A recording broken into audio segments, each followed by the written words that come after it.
They're avoiding us for good reason. Not because they're scared, but because they're smart.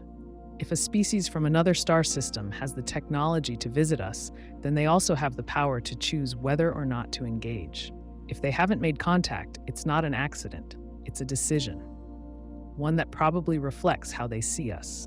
And that picture may not be flattering. We often think of ourselves as ready. We've got radios, rockets, telescopes, satellites. We've sent probes out beyond the planets. We dream of meeting someone out there, but maybe they've already seen enough of us and decided, not yet. Maybe they're waiting. Or worse, maybe they've already made up their minds. Think about what they'd see. Our history plays out like a warning. We fight a lot. Wars aren't rare events for us, they're frequent. Some last decades, some wipe out millions. We don't just defend ourselves, we invade, occupy, and destroy. We develop weapons that can end civilizations. We even build systems designed to respond to attacks automatically, with no human in the loop. That alone might be enough to make another species stay far away. Then there's how we treat each other. We divide ourselves by race, religion, country, and language. These lines are invisible, but we treat them like walls. People suffer, sometimes in silence, just because they were born on the wrong side of one. If an advanced species values unity, fairness, or peace, they might find this alarming. Why engage with a species that struggles to cooperate even with itself? Now consider our environment. We pollute the air, the water, the soil. We change the climate of an entire planet, even after seeing the damage. We act like we own Earth, but we behave like we're just passing through. If another species sees its home as sacred, or sees planets as fragile ecosystems, they might see our actions as reckless. If they think we can't take care of our own world, they might not trust us with contact. And what about how we treat the unknown? We fear it, we lash out. Sometimes we destroy what we don't understand. We test nuclear bombs in oceans. We shoot at strange objects in the sky. We dissect, cage, or kill animals just to learn how they work. What would we do if something truly alien arrived? Could we remain calm? Would we listen? Or would we panic? Imagine this from the aliens' point of view. Suppose they monitor Earth from orbit or through probes. They watch our broadcasts. They study our internet. They listen to our music, read our news, view our debates, hear our threats. They would see the violence, the instability, the lack of consensus. They would hear leaders speak about domination, retaliation, supremacy. Would you approach a species like that if you had a choice? Let's say these beings have already formed a set of criteria for contact. They might look for species that show signs of maturity, global cooperation, stewardship of their environment, peaceful conflict resolution, measured use of technology. If we don't meet those criteria, we don't get invited. It's not punishment, it's protection. Maybe for them, maybe for us. There's also the matter of scale. We tend to think we're at the center of everything. But to a civilization thousands or millions of years ahead, we might look primitive. We've only had radio for about 100 years. We only left our planet in the 1960s.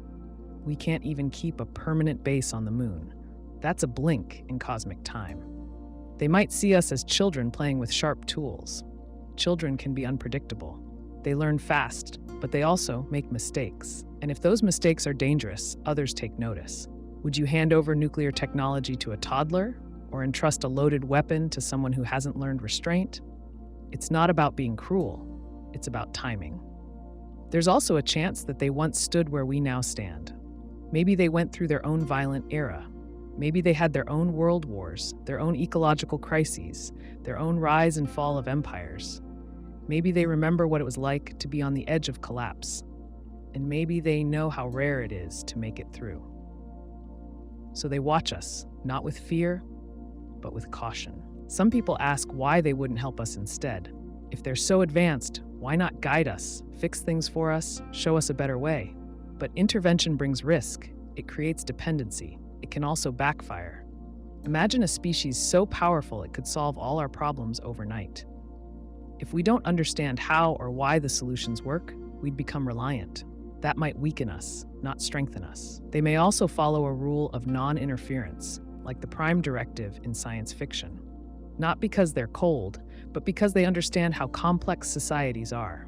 You can't just drop advanced technology into a culture and expect good outcomes. You have to let it grow, evolve, earn its wisdom. Consider how we deal with tribes or isolated groups on Earth.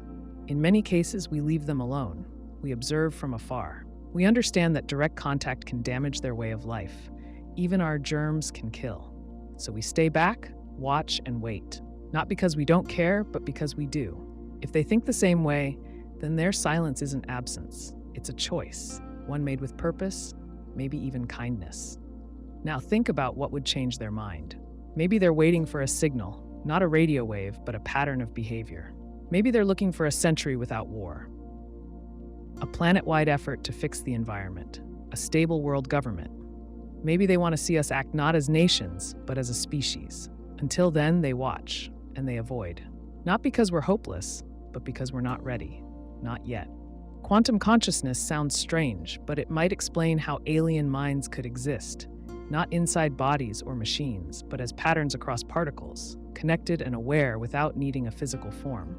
These minds could think in ways we can't imagine. They might not live in places. They might not even pass through time the way we do.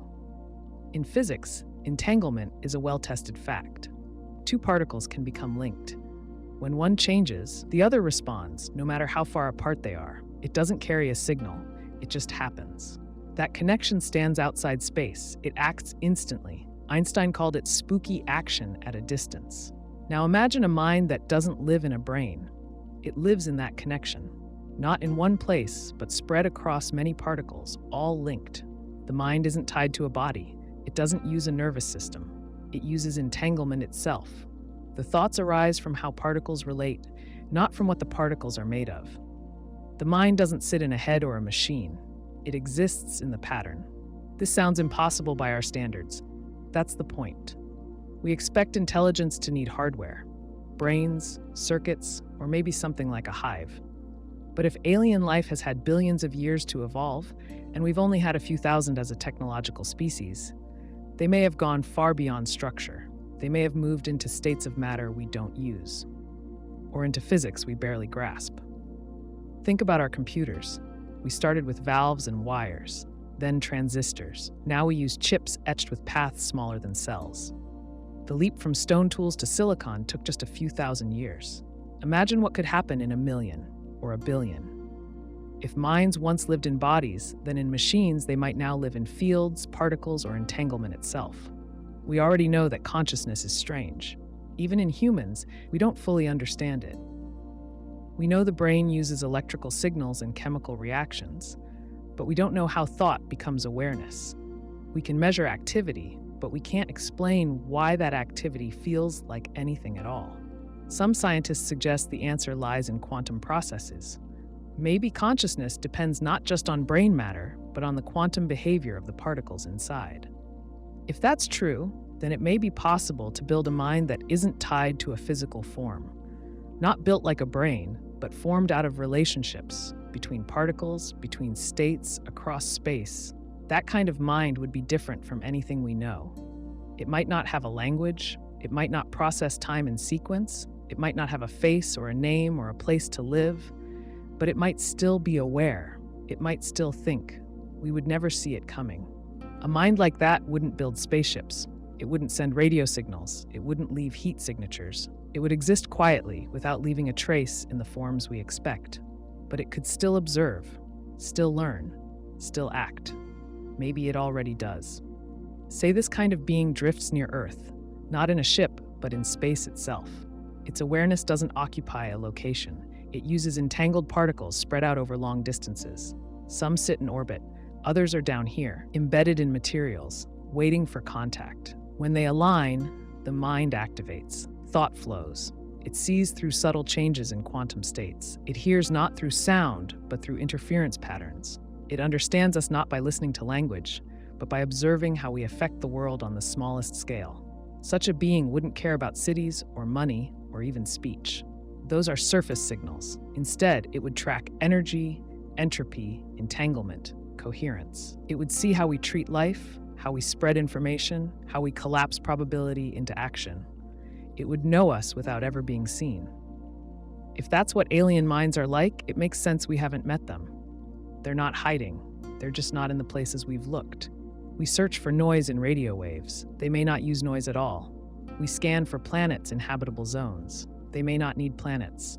We imagine crafts, beings, messages.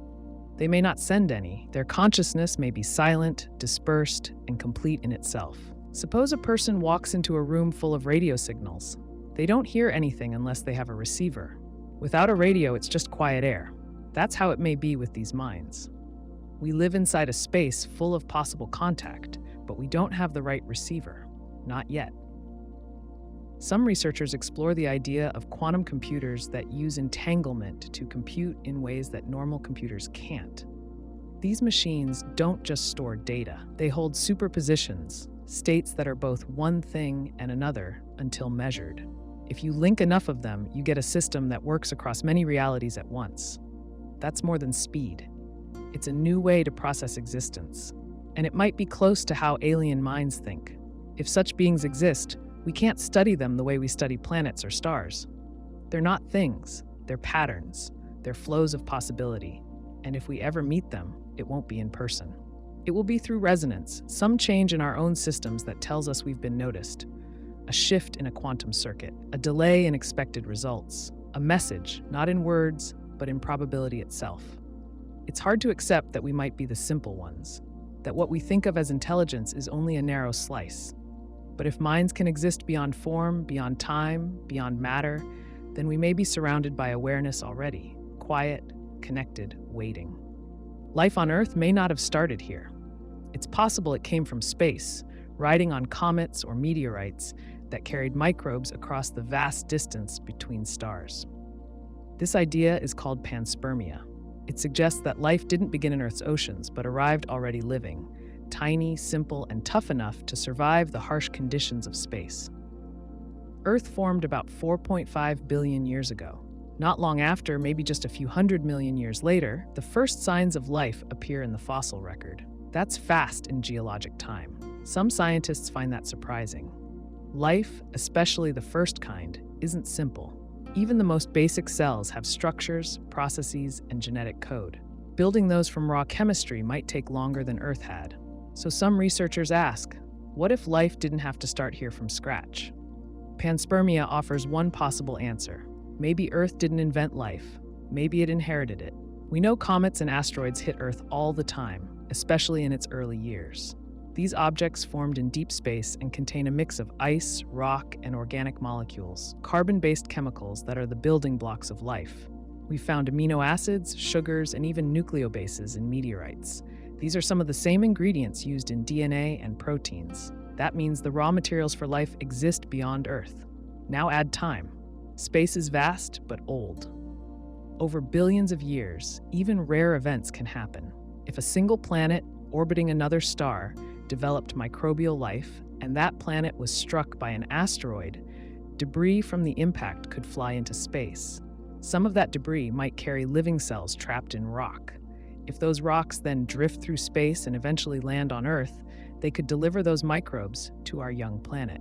This process is called lithopanspermia, life spread by rocks between planets or star systems.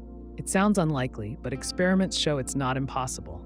Some bacteria, like Deinococcus radiodurans, can survive high doses of radiation, extreme cold, and even the vacuum of space.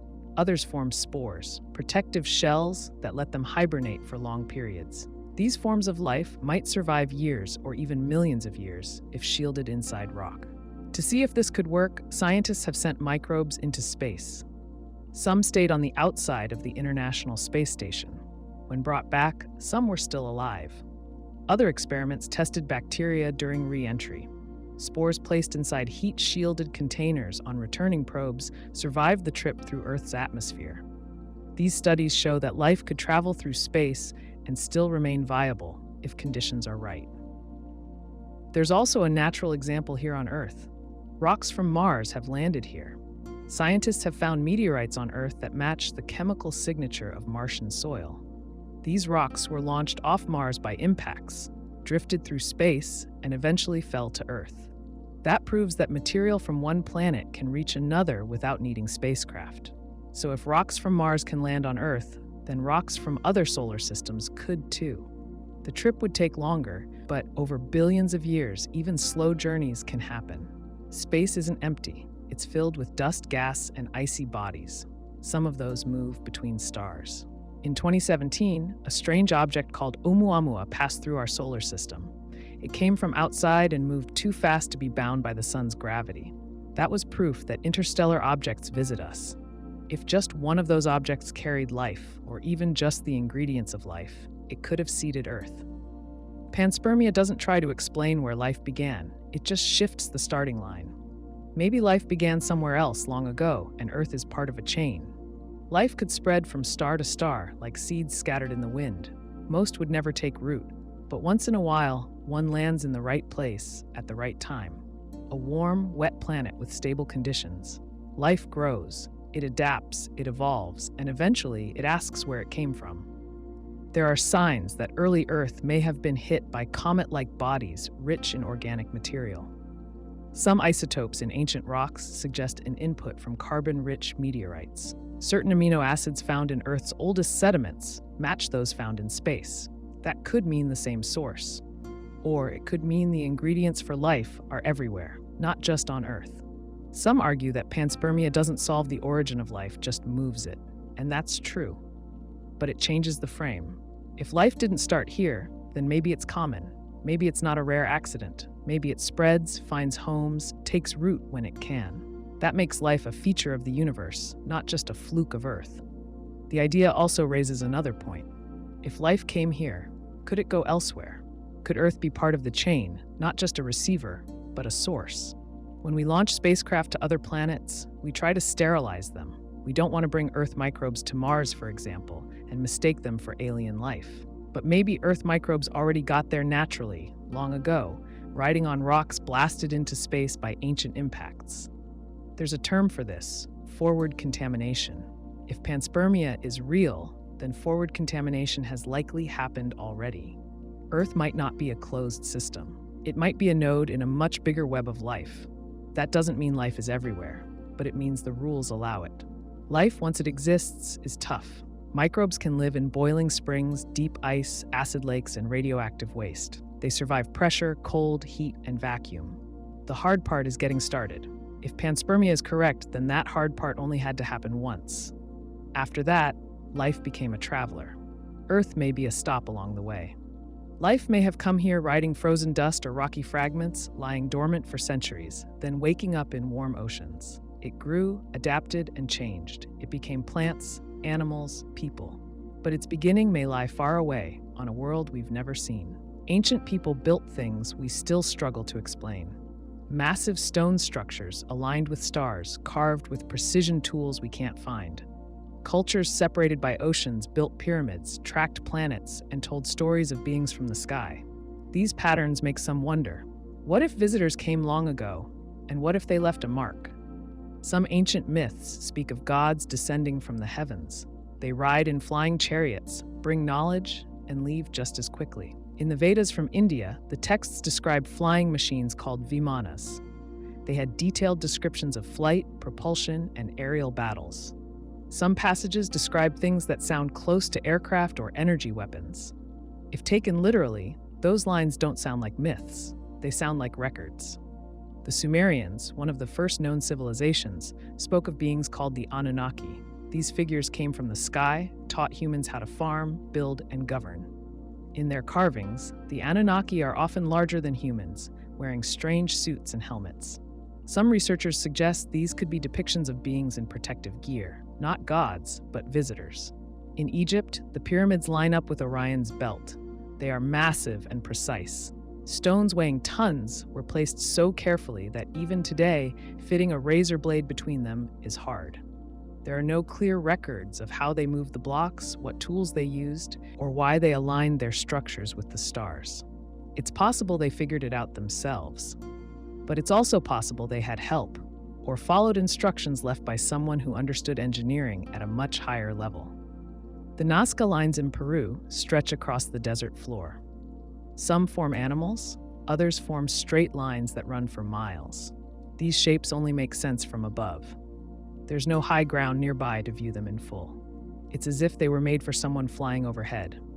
Ancient people didn't have aircraft, but the lines are still there, untouched, after hundreds of years. In South America, legends speak of sky beings. The Inca told of Viracocha, a bearded figure who came from the sky, created civilization, then disappeared across the ocean. He came with light, knowledge, and strange tools. These myths match similar tales in other regions. Beings arrive, share knowledge, then vanish. In Central America, the Maya built pyramids, tracked the movement of planets, and used calendars that ran for thousands of years. They were skilled in astronomy, math, and timekeeping.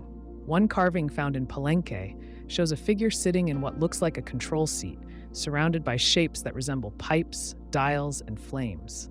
Some see a spaceship, others see a stylized image of rebirth. Either way, the design raises questions. Easter Island has giant stone heads called moai. These weigh up to 80 tons and were moved miles across rough ground. The islanders used no wheels or large animals. The statues were cut from solid rock, moved upright, and placed in rows. Oral traditions say the statues walked, guided by chance or energy. That might mean ritual, or it could be a memory of tools we no longer understand. Ancient texts from China, Babylon, and Greece describe fire in the sky, metal birds, and beings dressed in bright clothes who arrive without warning. They bring messages, change outcomes of battles, and vanish as quickly as they came. Some of these stories are linked to comets or meteors. Others are more detailed, with consistent patterns, bright lights, loud sounds, beams of energy, and messages passed without speech. Some cave paintings show figures with round heads, strange suits, and objects in the sky. One set in Italy, over 10,000 years old, shows two figures with helmets and antennas. Another in Australia, by the Aboriginal people, shows beings with large heads, large eyes, and glowing halos. These are called the Wandjina. They are still treated with reverence. They came from the sky, brought the law, and returned to the stars. There are also ancient artifacts that don't fit. A small gold object found in Colombia looks like a jet with wings, stabilizers, and a tail fin. The Greeks had the Antikythera mechanism, a mechanical device used to track the stars and planets, built with gears so complex they weren't seen again for 1,000 years. Some artifacts show machining marks, drill holes, and levels of precision difficult to explain with hand tools. Many of these signs could be misread. Ancient people were clever. They observed, experimented, and adapted. They didn't need aliens to explain every mystery, but the patterns remain. Myths across cultures talk of sky visitors. Similar shapes appear in art and carvings across continents. Skills seem to appear fast in some places, architecture, astronomy, agriculture, then fade. That's not proof, but it raises questions. If a more advanced species visited Earth in the past, they wouldn't need to land everywhere. They could influence one group, pass knowledge, then leave. Over time, the story would turn into myth. Machines would become chariots, uniforms would become robes, names would become titles, and the story would pass down, reshaped by memory. Visitors may not have stayed long. Even a short visit could leave a big impact. A star map shown to a shepherd, a demonstration of flight to a leader, a sample of a plant that changes farming. These small gifts would seem like magic. Over time, they'd grow into culture. They may have come and watched, waiting to see what we'd do with the tools. They may still watch, checking in from time to time. Or they may have left for good, leaving only stories behind. If ancient people saw flying craft, glowing lights, or strange beings, they would try to explain them with the words they knew. Today, we use UFO or extraterrestrial. Back then, it was God, messenger, or spirit. The meaning could be the same, only the language changed, and the records, shaped by belief, became myths. The signs are scattered, buildings with no known blueprint, stories that repeat across oceans, symbols that look like machines, art that shows beings with strange tools. None of this proves anything on its own. But taken together, it suggests a question worth asking. Not because we need aliens to explain our past, but because maybe, just maybe, they were part of it. If we live in a simulation, the beings who built it aren't just watching us. They're running everything. The laws of physics, the flow of time, even the fabric of space, all part of the program. These beings aren't aliens in the way we usually think of them. They don't fly ships or land in deserts. They exist outside our universe. To them, our whole reality is just code. This idea sounds strange, but it's based on logic. not fantasy. If a civilization becomes advanced enough, they could run simulations so detailed that the people inside wouldn't know. They could simulate an entire universe, or just one planet, or even just a few minds. If they have the power to do this, and if they want to, then it's likely they've already done it. And if they've done it once, they've probably done it many times. That means there could be millions or billions of simulated realities for every one real one. If that's true, the odds are we're inside one of those simulations. You might think we'd be able to tell. We might spot a glitch or a hole in the programming. But the code is too deep. It runs at the level of physics. Gravity, light, energy, these aren't natural laws. They're rules written to keep the system stable. The speed of light, for example, might be a limit set by the system to manage processing speed. Quantum uncertainty could be a form of compression, where the program only resolves details when someone observes them, just like how a video game only loads parts of the world near the player. Our memories, bodies, even our thoughts could be made from information, stored, updated, and deleted as needed. The simulation doesn't have to run every atom. It only needs to create what we interact with. If no one looks at a distant galaxy, the simulation can skip rendering it. The moment someone points a telescope, the code fills it in. You might wonder what kind of beings would build something like this. They could be post-biological, minds that no longer rely on bodies. They may exist inside computers the size of planets, cooled by black holes, powered by stars. Their time moves slower or faster depending on how they want to observe their simulations. To them, our entire history might pass in the blink of an eye. Maybe they're curious. Maybe they want to study how life evolves. Or maybe they're just testing scenarios, running different versions of history to see what happens. One version has no humans, one has no war, one has faster tech growth, one has a virus that never gets cured. To them, we're just one file in a vast database. That doesn't mean we're unimportant. We still think, feel, and act. Our experience is real to us. But the source of our reality might be alien code written for reasons we'll never know. Some people ask why these creators would build something with suffering, pain, loss, death. These seem cruel, but maybe they don't see it that way. They might not understand emotion like we do. Or maybe suffering is part of the system's purpose. Without it, certain outcomes wouldn't happen. It could be a way to push us toward growth or change. Or it might just be an accident, a bug the creators didn't fix. If you've ever played a game with non-player characters, NPCs, you've seen simple minds inside code. They talk, move, and react, but they don't know they're not real. We could be advanced NPCs running on much more complex code. The difference is we have self-awareness. We ask questions. We wonder why things exist. That may be a feature, not a flaw. Maybe the simulation was built to create minds that ask about the simulation. There are strange clues in our universe. The fine-tuning of physical constants, for example. If gravity were just a little weaker or stronger, stars wouldn't form.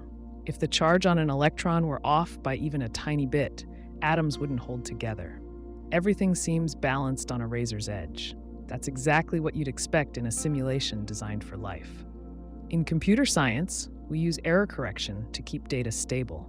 Some physicists have found patterns in the equations of quantum mechanics that resemble error-correcting codes. That's odd. If reality is natural, why would it contain code to correct itself? But if reality is a program, then error correction makes sense. It's how the system keeps from breaking down. We also see randomness where it shouldn't be. In quantum physics, particles act differently depending on whether we observe them. They behave like waves until we look, then they snap into position. That's not how real objects should act, but it is how efficient code behaves. The system doesn't render a thing until someone needs it, just like a game engine. There's also the problem of consciousness. We can describe how the brain works. Neurons fire, chemicals move, signals pass, but none of that explains why we feel, why red looks red, why music moves us, why we even exist as minds. That gap, the hard problem of consciousness, might be a clue. Maybe consciousness isn't created by the brain. Maybe it's streamed into the simulation, like a login. The brain is just an interface, not the source. If our world is simulated, the beings who built it would have full control. They could pause it, rewind it, delete parts of it. They could hide messages in patterns of light or sound. They could make small changes to see how we react, or they could let it run freely, watching from outside time. Some might ask what happens when we die. If consciousness is tied to a login, then death might just be a log off. The mind leaves the simulation, returns to the base reality, or transfers to another one. Reincarnation could be a system reboot. Heaven or hell could be alternate servers, run by different rules. Or maybe it ends. That part might not be coded in. All of this is theory. We can't test it directly, but it fits with what we know and what we don't. It explains why the universe seems like math, why some things are constant and others random, why nothing exists faster than light, why so many ancient questions have no clear answer. If the simulation is perfect, we may never prove it. But that doesn't mean it isn't real. It just means the code is better than we are. And the ones who wrote it are still out there, watching, waiting, or maybe running thousands more just like this one. Some beings might not see time the way we do. For us, time flows in one direction, from past to present to future. We remember yesterday, we live in today, and we guess at tomorrow. But that might not be the only way to experience time. Some forms of life, especially if they are much older or more advanced, might see time all at once. No flow, no before or after, just a single, complete view. They wouldn't live through events. They would see them, like we see a picture. Imagine reading a book, one word at a time. That's how we experience time. But imagine someone who sees the whole book in one glance, every page, every sentence, all at once. The story still exists, but they don't move through it. They just know it, fully and without delay. That's what a nonlinear entity might experience. The whole arc of time, beginning to end, seen as one shape. Physics doesn't rule this out. In Einstein's theory of relativity, time and space form a single fabric called spacetime.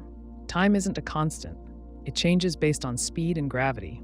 Clocks run slower near black holes. Time bends and stretches. That means time is not fixed. It's flexible. And if it's flexible, it can be seen from different angles, just like space can. We can move freely in space, but not in time. We walk forward, backward, side to side. But we can't step into yesterday or skip to next week. A being who moves through time like we move through space would be strange to us. We wouldn't understand their choices. They might act in ways that seem random. They might answer questions we haven't asked yet. They might react to things that haven't happened yet. To them, cause and effect don't follow a line.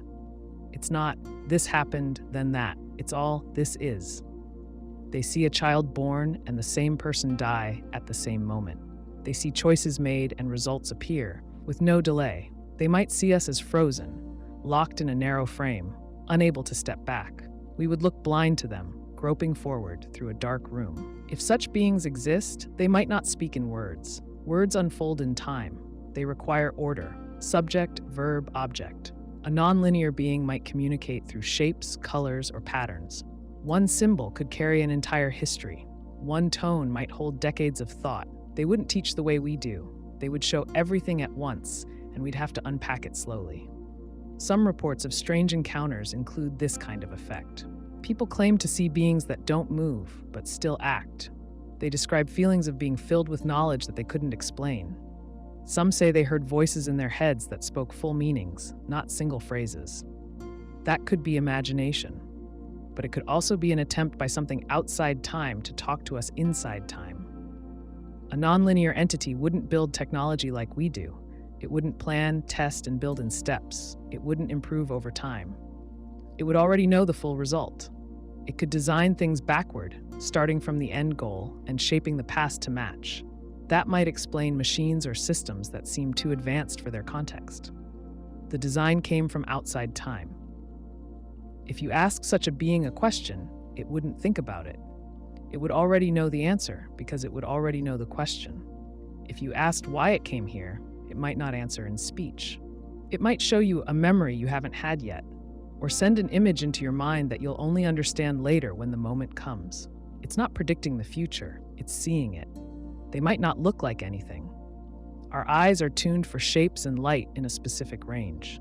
A nonlinear being might exist in a way we can't see. It might appear to flicker, change shape, or vanish. Not because it's hiding, but because it's moving through time in a way we can't track. Like watching a person walk through walls in a video because the scene is edited out of order. If one of them visited Earth, they might leave signs we don't recognize. A symbol carved in stone that makes no sense now, but matches an event centuries later. A story passed down that seems random, but lines up with events we haven't reached yet. They wouldn't leave traces the way we do. No footsteps, no trash, no timeline. They would leave echoes, effects without causes. In math, we can model time as a block, a four-dimensional shape where all events exist together. In this model, time doesn't pass. We just move through the block, like reading a film strip frame by frame. The past and future still exist, even if we don't see them. A nonlinear entity wouldn't move through the strip. It would be the strip, or at least it would see it as one shape. This might explain certain gaps in what we know. Why do we feel déjà vu? Why do some people seem to sense events before they happen? Why do some ideas come all at once, fully formed? Maybe it's just brain chemistry. Or maybe something is trying to show us a larger picture, and we're not built to take it in all at once. We assume intelligence follows a path like ours, slow, step by step, shaped by time. But if time is a lens, not a road, then other minds may use it differently. They don't wait. They don't grow. They exist across the whole span, from start to end, always complete. Imagine you're watching a line of ants. Each ant moves forward, one step at a time. You see the whole line, but each ant only sees the ground in front of it. You see the path, the goal, the trap ahead. The ants don't. That's the gap between linear and nonlinear time. We're the ants. A nonlinear entity wouldn't see us as stuck. It might see us as learning, like a child reading their first book, page by page slowly. They might wait patiently, or they might reach in now and then, trying to help without breaking the story. Not because they must, but because they already did. We tend to think of life as something that needs water, air, and a solid surface. That's because Earth shaped our idea of what life looks like. But the universe doesn't follow our rules. Life might exist in forms we can't easily imagine, shaped not by flesh and bone, but by plasma and light. Instead of walking on planets, it could float inside stars or drift through nebulae made from charged particles rather than cells. Plasma is the fourth state of matter. It's not solid, liquid, or gas. It's made of free-moving ions and electrons. You find it in lightning, neon lights, and most of all, in stars. Plasma makes up more than 99% of visible matter in the universe. That includes stars, solar winds, and interstellar clouds. If most of the universe is plasma, it's reasonable to ask whether life could form inside it. We know plasma can behave in strange ways. It can twist into filaments, loop into spirals, and carry electric currents over vast distances. In a laboratory, plasma can self-organize. That means it can form structures that hold together and react to changes in the environment. Some experiments have even shown that under the right conditions, plasma can form stable, cell-like shells. These aren't alive in the way we are, but they show that plasma can create order from chaos. Now imagine a region inside a star where magnetic fields twist and bend. Charged particles stream along these paths. Energy pulses through loops and arcs. In that chaos, some regions might stabilize, some patterns might repeat, some structures might last long enough to evolve. Over time, they might adapt to the energy around them. They might learn to use the magnetic field as a skeleton. They might shift their shape using electric charge. Thought, in this case, would not move through nerves or wires. It would move as pulses through charged gas. These beings wouldn't need oxygen, water, or shelter. They would be born in heat and radiation. Temperatures that melt metal would be normal to them. They wouldn't fear fire. They would be made of it. Inside stars, they might exist in the outer layers, where plasma flows are strong but not too dense. They could ride solar currents, feed on radiation, and store energy in magnetic loops. A flare or solar storm wouldn't kill them. It might be how they communicate. We wouldn't see them with telescopes. They'd be hidden in the constant glow of the star. If they flashed or moved, we might call it a sunspot or a magnetic event. We might miss the pattern. To us, it would look like noise. But if we studied the timing of flares or the way plasma arcs shift, we might find rhythm. And where there is rhythm, there can be thought. Beings like this could also exist in nebulae, vast clouds of ionized gas. These clouds stretch across light years and glow from nearby stars. The plasma in a nebula is less dense than in a star, but it moves in currents and loops. Charged particles interact with cosmic magnetic fields. In some places, dense knots form. These could be homes for complex plasma structures, large, slow-moving, and spread out over miles. Because these beings aren't solid, they wouldn't have bodies like ours. Their shapes would shift constantly. One moment, they might stretch like a ribbon. The next, they might coil like a spring. They could store memory in their shape like patterns in a wave. A change in energy flow might mean thought. A change in shape might mean emotion. They would likely live much longer than us. With no cells to age or break down, they could persist as long as the plasma around them stays active. That could mean thousands, even millions of years. Their sense of time would be different. Their thoughts might take minutes to form, or they might think in bursts of light, faster than anything we can track. If such beings are real, they might see us as cold and slow. We live on solid ground. We rely on chemical reactions. To them, that might seem primitive. They move at the speed of light, shaped by forces we barely control. Their minds stretch across space. They don't speak, they radiate. They don't build, they shape the energy around them. Contact with them would be difficult. We'd need to understand their medium.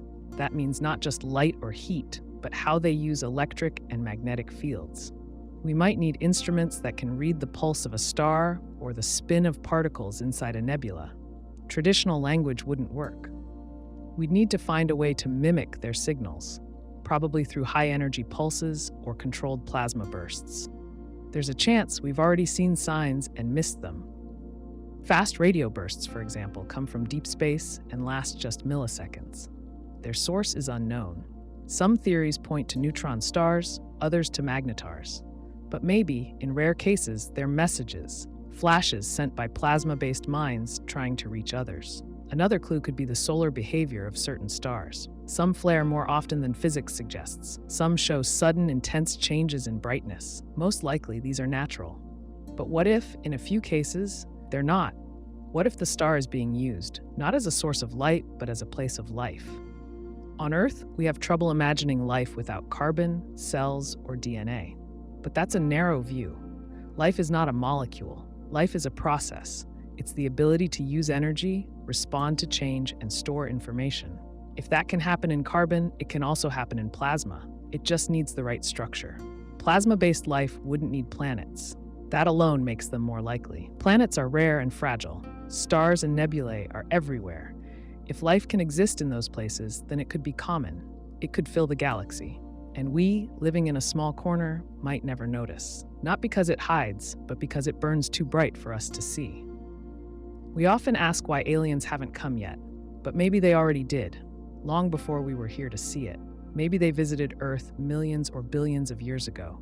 They came, explored, studied, maybe even built things. Then they left, or they vanished, or they died out. Whatever happened, they're not here now. But the fact that we don't see them doesn't mean they never came. Earth is 4.5 billion years old. Life began over 3.5 billion years ago. But humans, the kind that build cities and launch satellites, have only been around for a few thousand years. That's a tiny slice of time.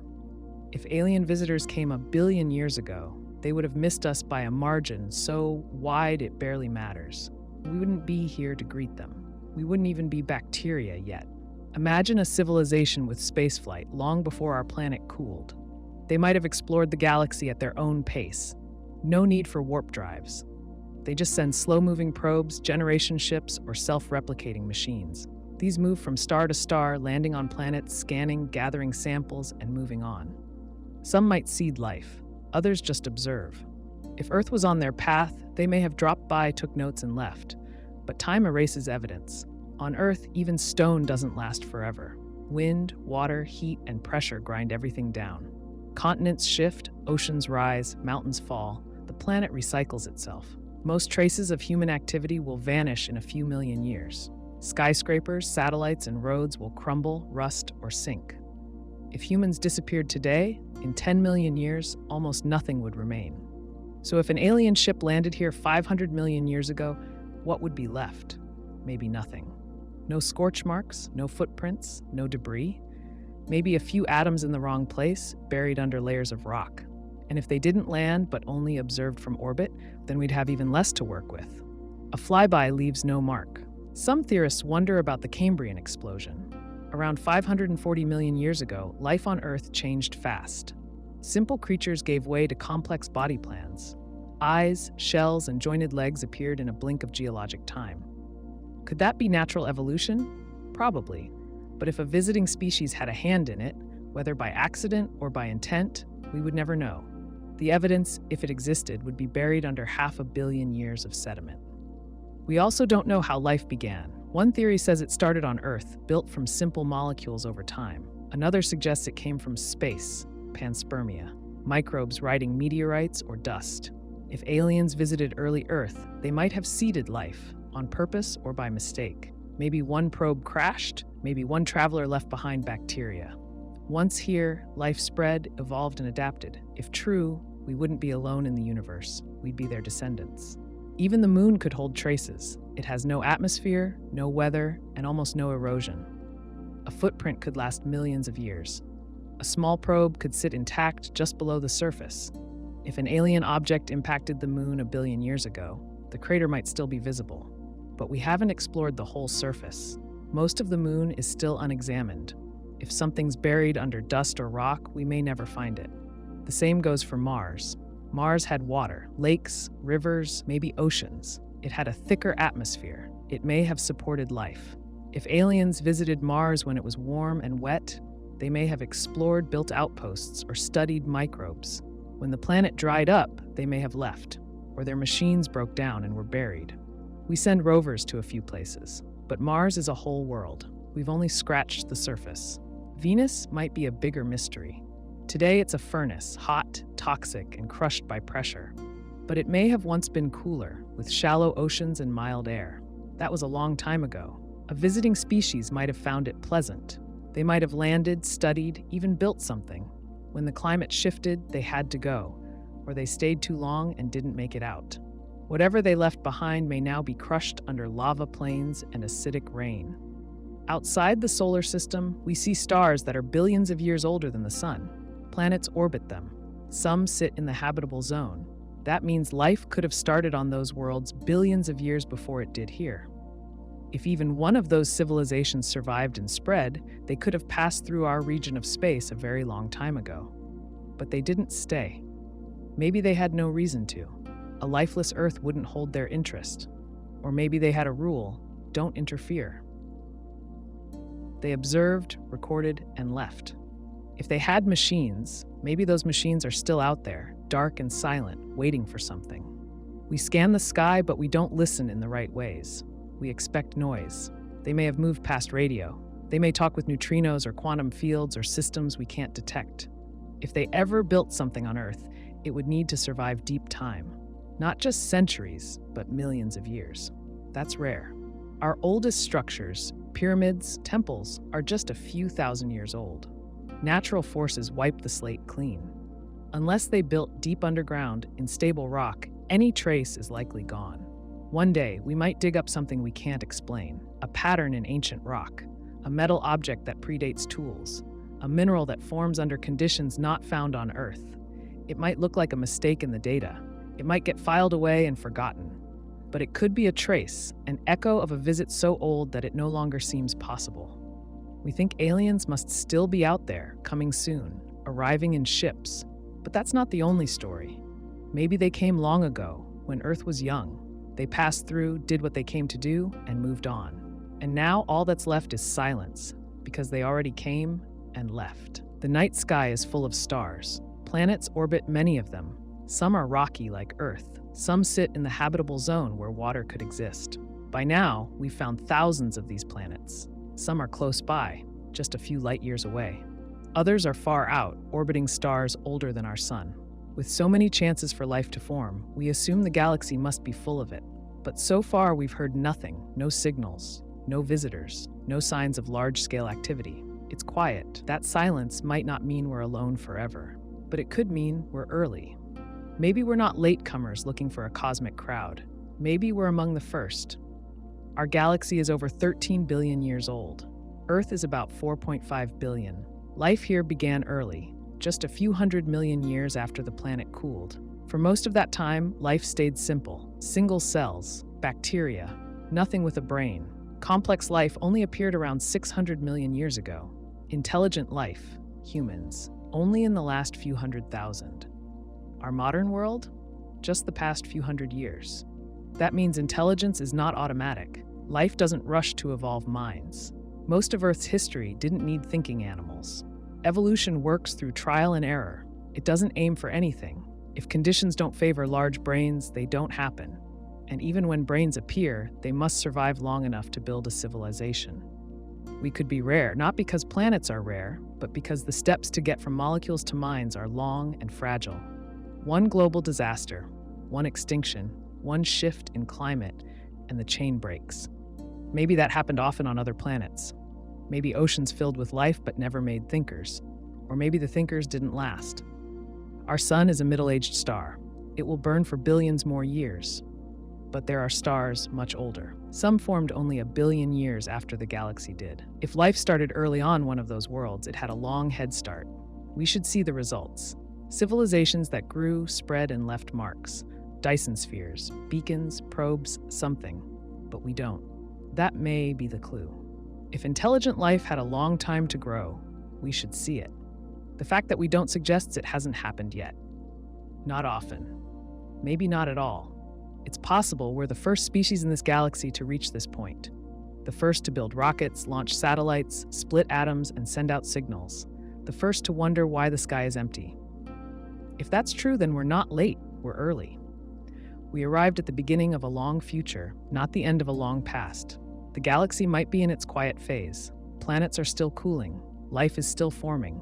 Civilizations are just starting to appear. We could be the first link in a chain that will grow over billions of years. Right now, only silence. Later, maybe noise. If we are first, that puts pressure on us. We are the test case, the galaxy's first shot at intelligent life. There's no one to ask for help, no example to follow. If we succeed, others might. If we fail, they may never get the chance. Some scientists call this the Great Filter. It's the idea that something stops life from reaching the stage we've reached. That filter might be behind us. Maybe it's hard for life to start or hard for intelligence to evolve. Or it might be ahead of us, something that wipes out young civilizations before they grow. If we're first, then we may have passed the hard part. That's a good sign. It means other worlds could follow, but it also means we're the ones who must go first into the unknown. People often think of the universe as old, and it is, but it's also still young. The first stars formed early, but they burned out fast. Heavy elements, carbon, oxygen, iron, came later after stars exploded. Those are the building blocks of life and planets. The conditions for life didn't exist in the early galaxy. They came later, and they're still improving. New stars form all the time, new planets too. The best time for life may not be behind us. It may be ahead. We live around a long-lasting star. Our planet has water, land, a magnetic field, and a stable orbit.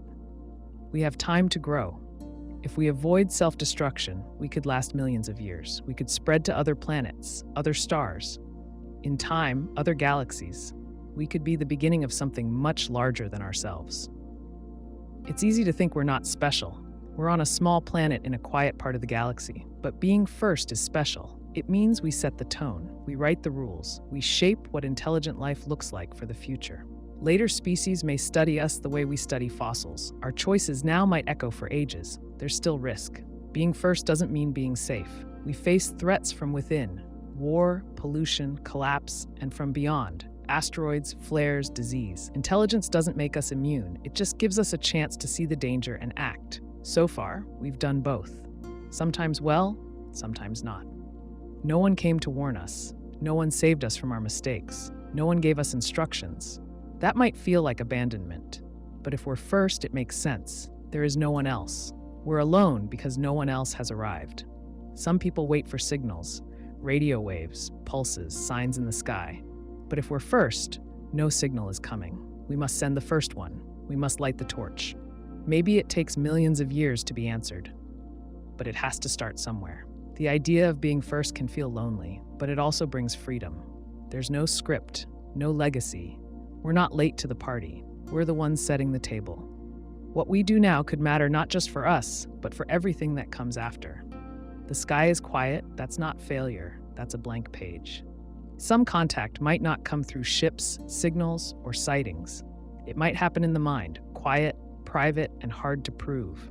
Maybe it takes place in dreams or in altered states of awareness, not with words or pictures, but through impressions, symbols, or feelings. These moments don't leave behind metal or data. They leave questions, shifts in mood, and memories that don't fit. We often treat dreams as noise, just the brain sorting out the day. But dreams can feel real. Sometimes they carry clear messages, even warnings. People have dreamed of events before they happened. Others meet figures who feel distinct, outside the self.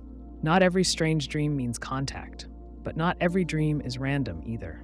If an advanced intelligence wanted to reach us without panic, fear, or conflict, it might choose this route. Dreams are personal. They don't scare crowds or trigger defenses. They bypass language and culture. They don't need technology. Every human sleeps, every human dreams. That makes it a universal channel. Some say they've met beings in dreams, tall, quiet, watching. They don't speak but share thoughts. Some appear as humans, others as light or shadow. Some offer knowledge or advice, some ask questions. Most people forget the details after waking. The ones who remember often describe the same kinds of encounters, even across different countries and backgrounds. That consistency is strange. If dreams are shaped only by personal experience, how do so many people dream the same patterns? Figures with large eyes, rooms without clear walls, lights that pulse but don't burn, a sense of being studied or taught. These aren't common in daily life, yet they show up again and again. In some cases, the dream isn't like a normal dream at all. It feels sharper. The person becomes aware they're dreaming but can't wake up. Time stretches or stops. The environment feels built rather than imagined. They wake up feeling changed, either calm, disturbed, or full of questions. Psychologists might explain this as lucid dreaming, sleep paralysis, or the subconscious reacting to stress. That's likely in many cases, but that doesn't rule out all of them. If we dismiss every odd experience, we may miss a real pattern. Contact, if it comes, might not look like a clean signal. It might arrive in the language of the mind. Some traditions already work this way. In many cultures, dreams are treated as messages. Indigenous groups have long believed that dreams connect us to other realms. Shamans and healers enter trance states to speak with beings that don't exist in the physical world. These are not vague beliefs. They are tested methods, passed down and practiced. In altered states, people report contact too. These can come through deep meditation, sensory deprivation, fasting, or certain plant-based compounds. Not hallucinations in the wild sense, but controlled, repeatable experiences. People describe meetings with intelligent forms, often non-human, often peaceful. The content varies, but many report learning something or receiving a message, usually not in words, but in patterns or emotion.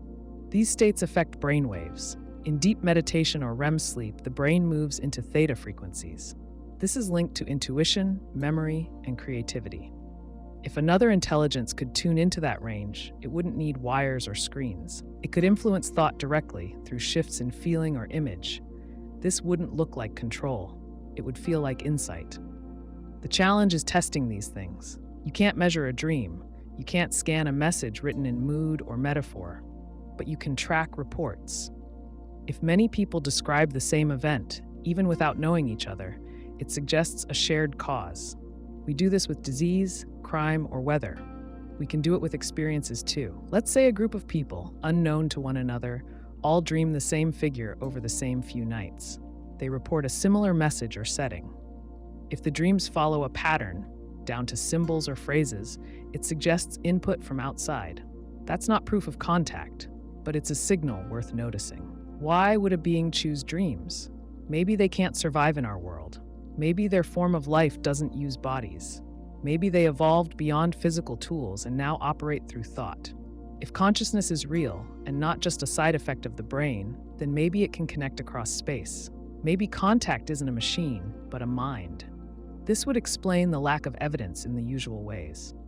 No photos, no wreckage, no broadcasts. If they speak through dreams, they don't leave trails, but they do leave marks in memory, in behavior, sometimes in sudden shifts in knowledge.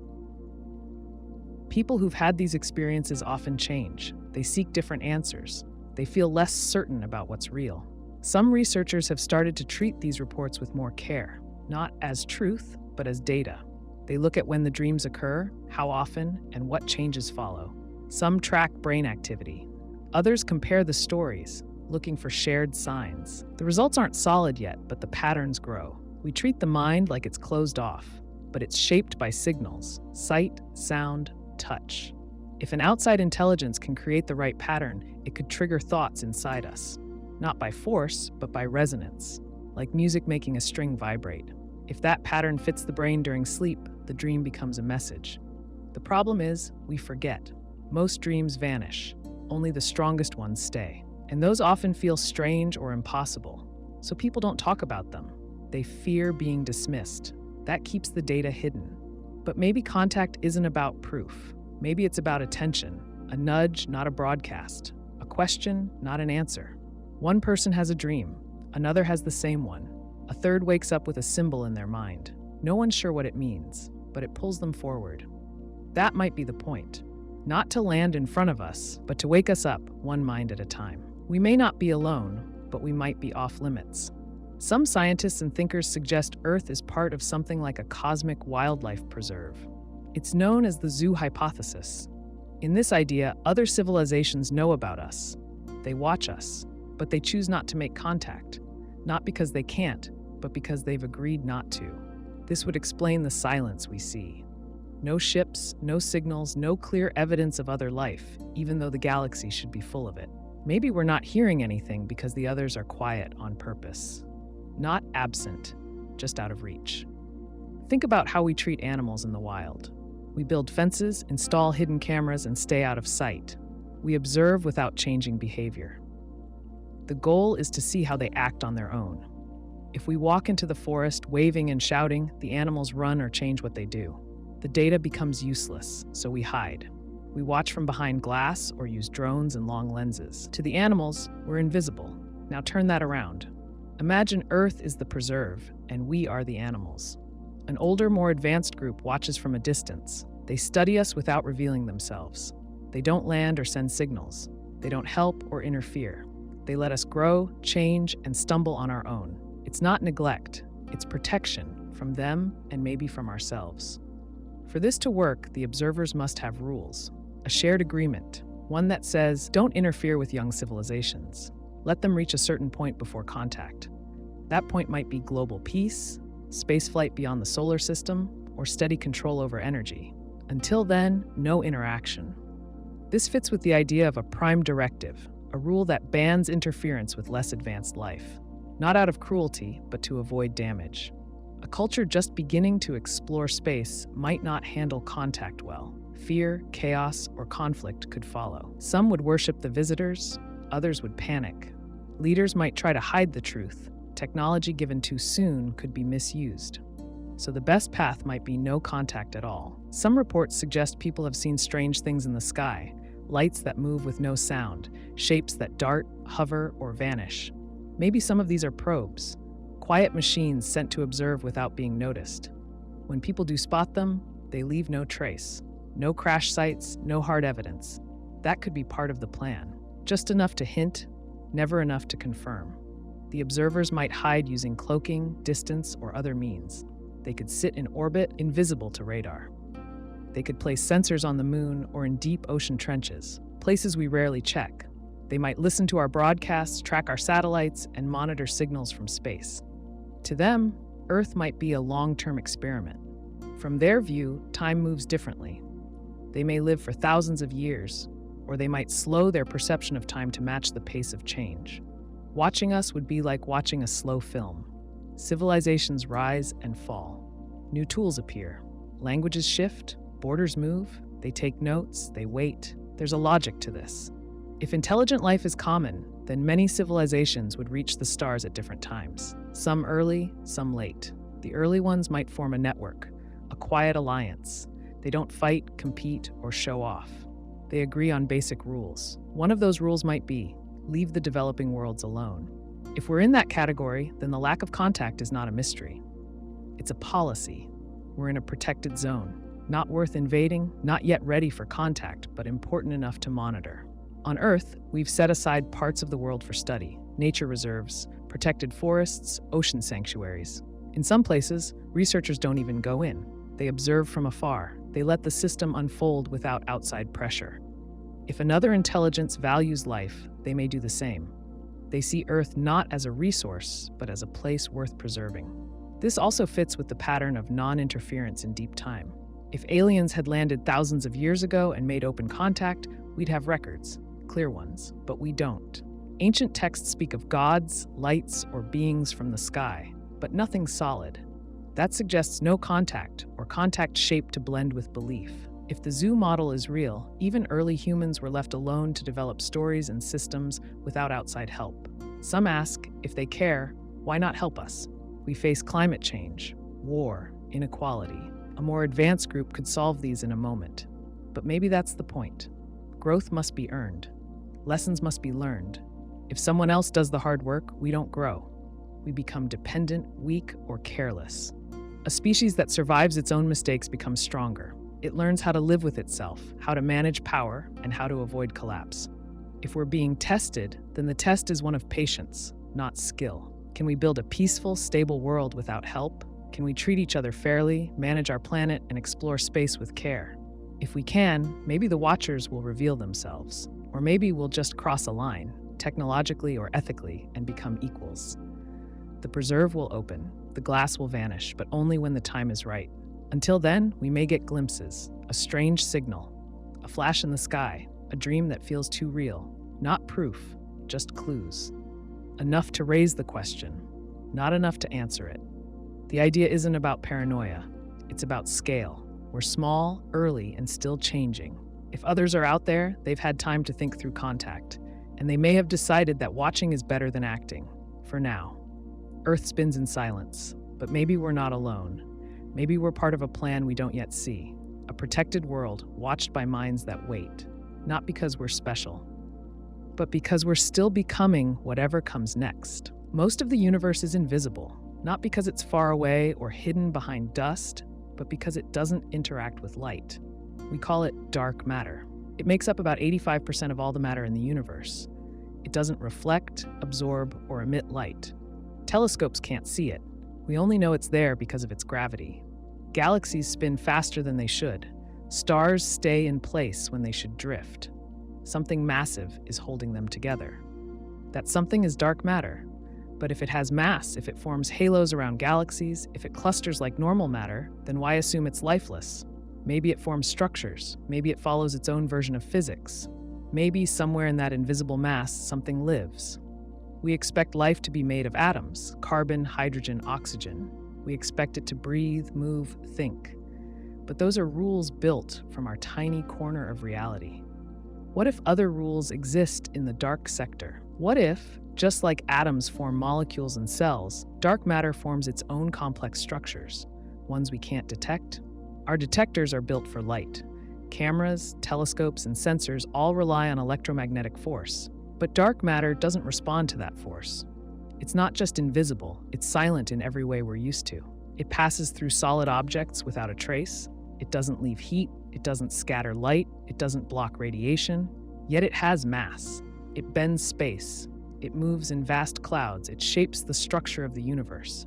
If it can do all that, it might also support complexity. It might hold patterns. It might host self-organizing systems. We don't know what dark matter is made of. Some think it's a new kind of particle, WIMPs, axions, or sterile neutrinos. Others think it's something even stranger. Whatever it is, it's everywhere. It moves through us all the time.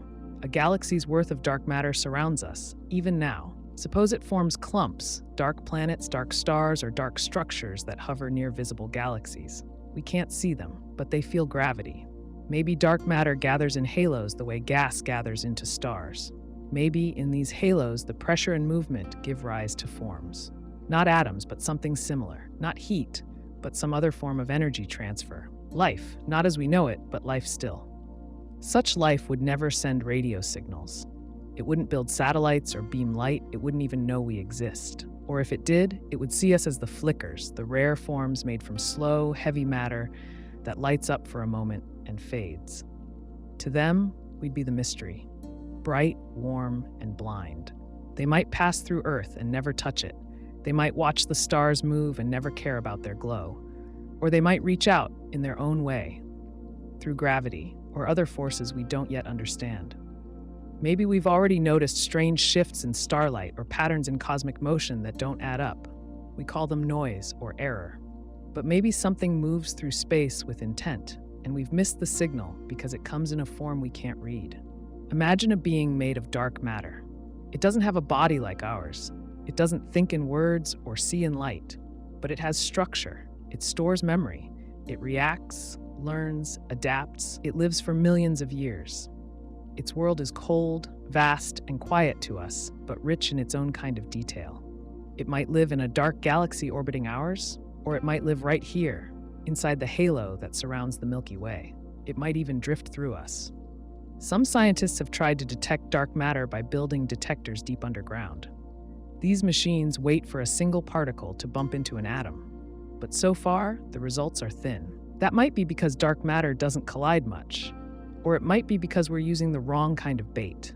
We expect dark matter to act like a particle, but maybe it's more like a wave, or a fluid, or something that changes form. If so, our tools may never find it. We'll have to invent new ways of seeing, ones that measure slight shifts in gravity or changes in the motion of stars too faint to notice with current instruments. We may need to look at how galaxies breathe, how clusters move, how the shape of space changes over time. In those curves, there may be patterns. In those patterns, perhaps thought. This idea isn't about magic, it's about limits. Our science works well in the visible world, but we've always had blind spots. We once thought air was empty. We once thought the sky was fixed. Now we know better. Dark matter is our next unknown. It's massive. It's everywhere. It moves with gravity and may have its own forces, its own rules, even its own chemistry. If any of that supports complexity, then it may support life. Not life that looks like us. Not life that wants what we want, but something that endures, organizes, reacts. That's the core of what life is. We don't need to prove it yet. We just need to take it seriously. To admit that life might hide not in distance, but in form. We keep asking where the aliens are. Maybe they're right here, just made of something else, something we don't yet know how to see. If aliens are real, they might not need to come here. They might already be here. Not in ships above our cities, but hidden, underground, underwater, or walking among us without notice. This idea isn't science fiction anymore. It's a theory that some researchers, military personnel, and even scientists consider when standard answers fall short. We usually look to the sky. We search for radio signals from distant stars. We scan exoplanets for signs of life. We send telescopes deeper into space each year. But what if we've missed the obvious? What if alien life is not far away, but already here, silent, unnoticed, and watching? The ocean is a good place to start. More than 80% of Earth's oceans remain unexplored. Deep trenches stretch miles down. Underwater cave systems go for hundreds of miles. Pressures are extreme. Light doesn't reach the bottom. We've sent probes, but they cover only small areas. If someone wanted to hide from surface life, the deep ocean would be a good place. Some military reports mention unidentified submersible objects, fast-moving craft underwater that outpace any known submarine. These craft change direction without slowing. They don't leave trails or heat signatures. In one case off the U.S. East Coast, a sonar operator reported a fast object traveling hundreds of knots underwater, far beyond the limit of known machines. These reports don't confirm anything, but they raise questions. If not us, then who? Underground is another option. The Earth's crust is full of tunnels, caves, and volcanic chambers. Ancient lava tubes can stretch for miles. Some go unexplored. Sensors don't always pick up movement below a certain depth. In places like Antarctica, melting ice has revealed networks of caves with temperatures above freezing, heated from below. If you had the tech to survive without sunlight, these areas would be ideal: cold, dark, out of reach, and easy to defend. There are older stories, too. Myths from all over the world talk about beings from inside the earth. In Tibet, the ancient kingdom of Shambhala was said to lie beneath the surface, a place where advanced beings lived apart from humans. In South America, some tribes spoke of tunnels leading to hidden cities, guarded by strange creatures. Indigenous stories often describe sky people who went underground when their time on the surface ended. We usually treat these stories as metaphor, but they share a common theme. Intelligent beings below, not above. Some suggest that aliens don't need to hide in the wild. They could blend in. If they look close enough to human, or if they have technology to disguise themselves, they could walk our streets. They could live in cities, work in labs, sit in government meetings. We assume we'd notice, but we also assume we know what to look for. If their minds work faster, or if they use forms of communication we can't detect, then we might not spot them at all. In theory, a species millions of years ahead of us could alter its appearance at will. Skin color, bone shape, even the way light bounces off them. They might not just look human. They might be human enough to pass unnoticed. Maybe they altered early human genetics to create compatibility. Maybe some part of us comes from them. That sounds bold, but our own DNA contains code we still don't fully understand, segments with unknown function, odd insertions, and patterns that don't always match evolutionary steps. There are also stories, unconfirmed but consistent, of people who claim encounters with beings who look human but feel wrong. No emotion in the eyes, strange speech patterns, unusual calm in tense moments. These beings don't panic, they don't fidget, they don't show fear. Some say they appear at key events, then disappear. No records, no origin, just a moment, then gone. Could be false memories, could be real. But if you were hiding in plain sight, you'd keep your exposure brief.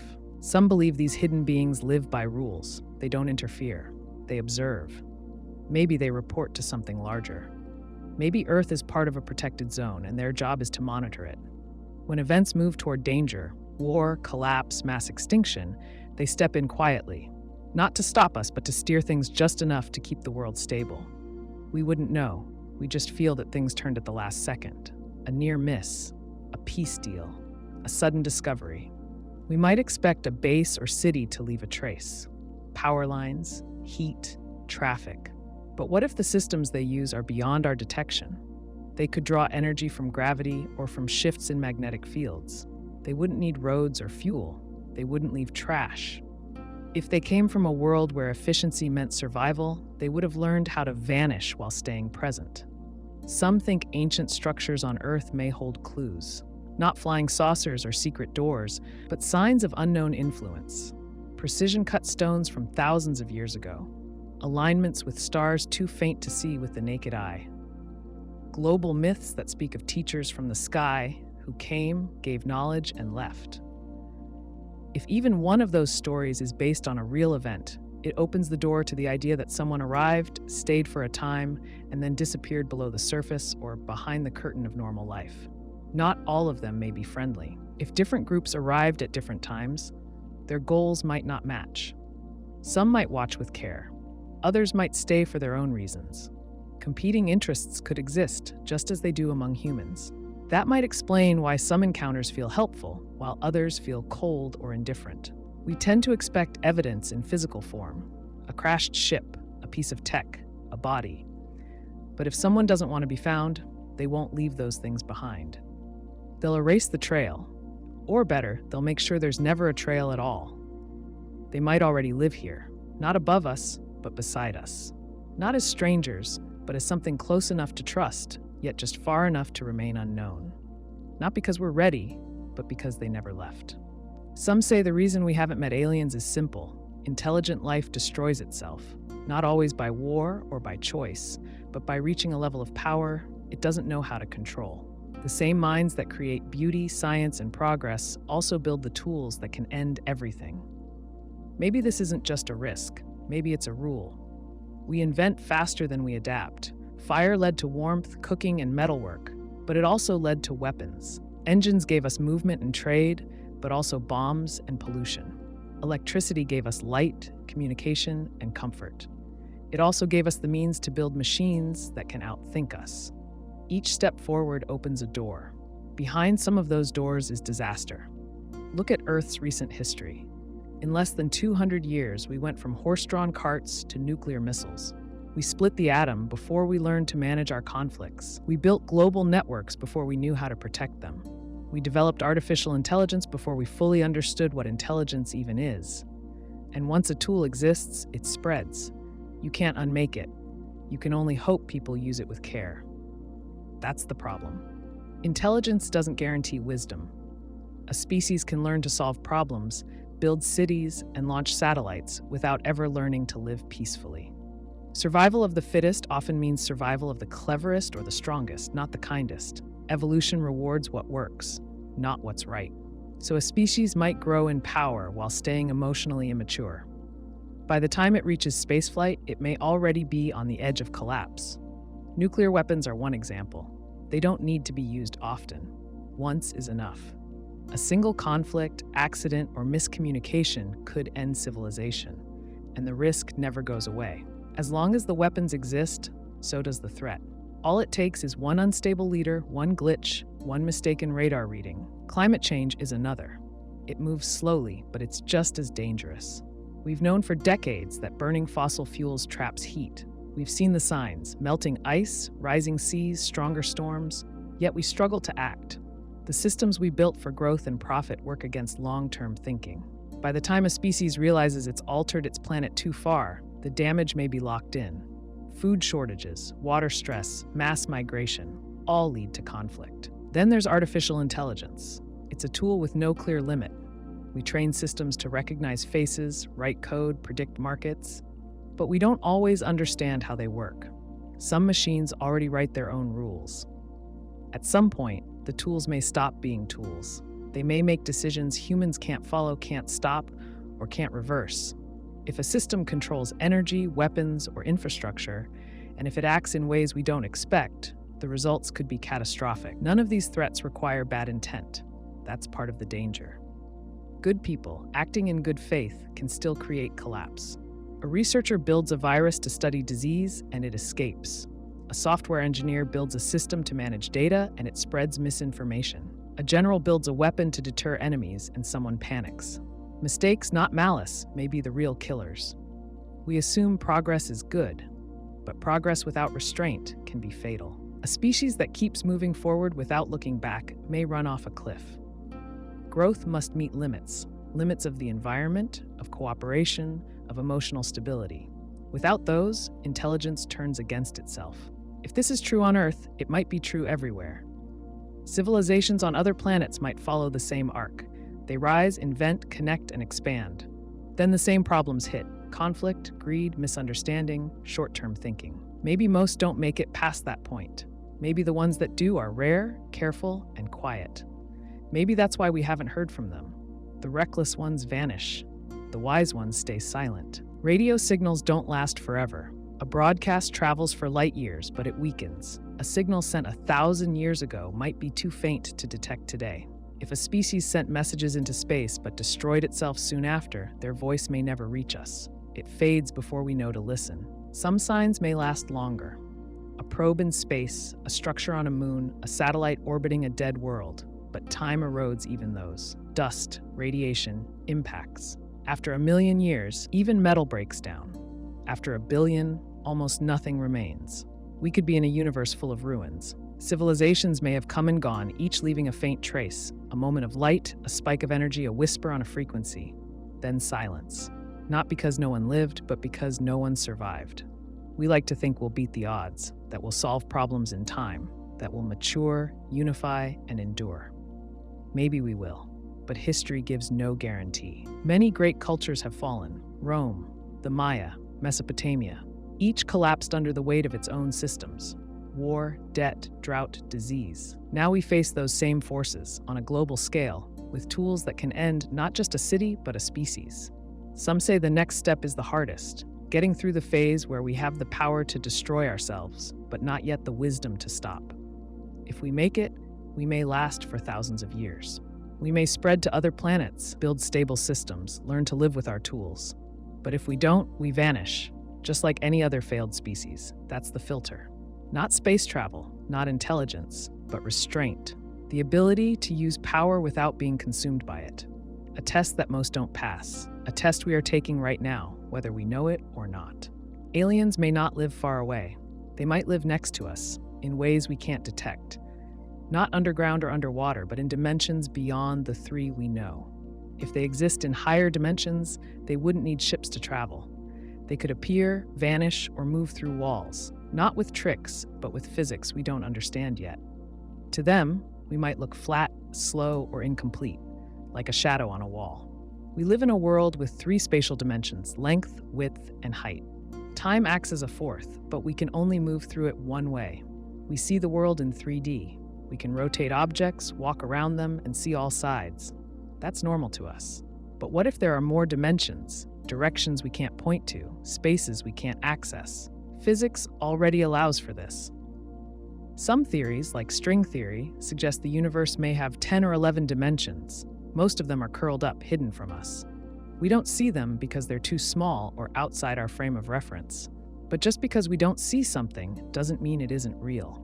Radio waves, gravity, magnetic fields, we don't see those either, but they shape our world. Now think of a two-dimensional being. It lives on a flat surface, like a piece of paper. It knows length and width, but not height. If you pass your hand through its world, it sees only a slice. First one fingertip, then another, then the palm. It has no way to understand the full shape. To it, your hand is a series of strange events. We are like that 2D being when it comes to higher dimensions. A being from the fourth spatial dimension could interact with our world in ways that seem impossible. It could appear inside a locked room. It could reach into a closed box without opening it. It could step out of sight, not by moving away, but by shifting out of our dimension. If such beings exist, they might be here now. We wouldn't detect them through light or sound. Our tools only work in 3 dimensions, but we might feel the effects: unexplained forces, missing objects, strange appearances. Some people report seeing figures that vanish instantly, or lights that bend in unnatural ways. These could be tricks of the brain, or they could be moments of contact across dimensions. We may also experience these beings in altered states, dreams, trances, or near-death experiences. People often describe seeing forms that shift, glow, or move without walking. They say time feels different, or space seems to bend. These reports come from all over the world, across cultures and centuries. The details change, but the pattern holds. Some physicists have tried to imagine how a 4D object would look to us. It would shift shape as it moved. It would seem to grow, shrink, or twist without cause. Imagine a cube passing through a 2D world. The flat beings would see a point, then a square, then a point again. They'd never know they were looking at a cube. That's how a 4D shape might look to us: distorted, hard to track, always changing. These beings might not be gods or ghosts. They could be intelligent forms that evolved in a space with more dimensions. Their brains, bodies, and tools would follow rules we can't copy. They might not use sound or light to communicate. They might use geometry, force, or thought. We wouldn't know where to begin. To them, our language would be like trying to explain color to someone who only sees black and white. If they observe us, they may not see people the way we do. They might see us as slow-moving patterns. Our thoughts, our biology, our homes, all laid out at once. Just as we can look at a book and see an entire sentence, they might see our lives in full. Not just where we are, but where we've been and where we're going. Time to them might be part of space. This could explain some strange phenomena. People report sudden flashes of understanding, moments where time seems to stop, or ideas that feel like they came from outside. If a higher dimensional being reached into our minds, it wouldn't use speech. It might send a burst of structure, a complete idea, like a block instead of a line. Some contact could feel like intuition, a push toward a decision, a shift in thought, or a sudden clarity. We often dismiss these as mood or imagination, but maybe sometimes they're not from us. Maybe we're receiving information the only way we can, through symbols, emotion, or structure that fits our brain's limits.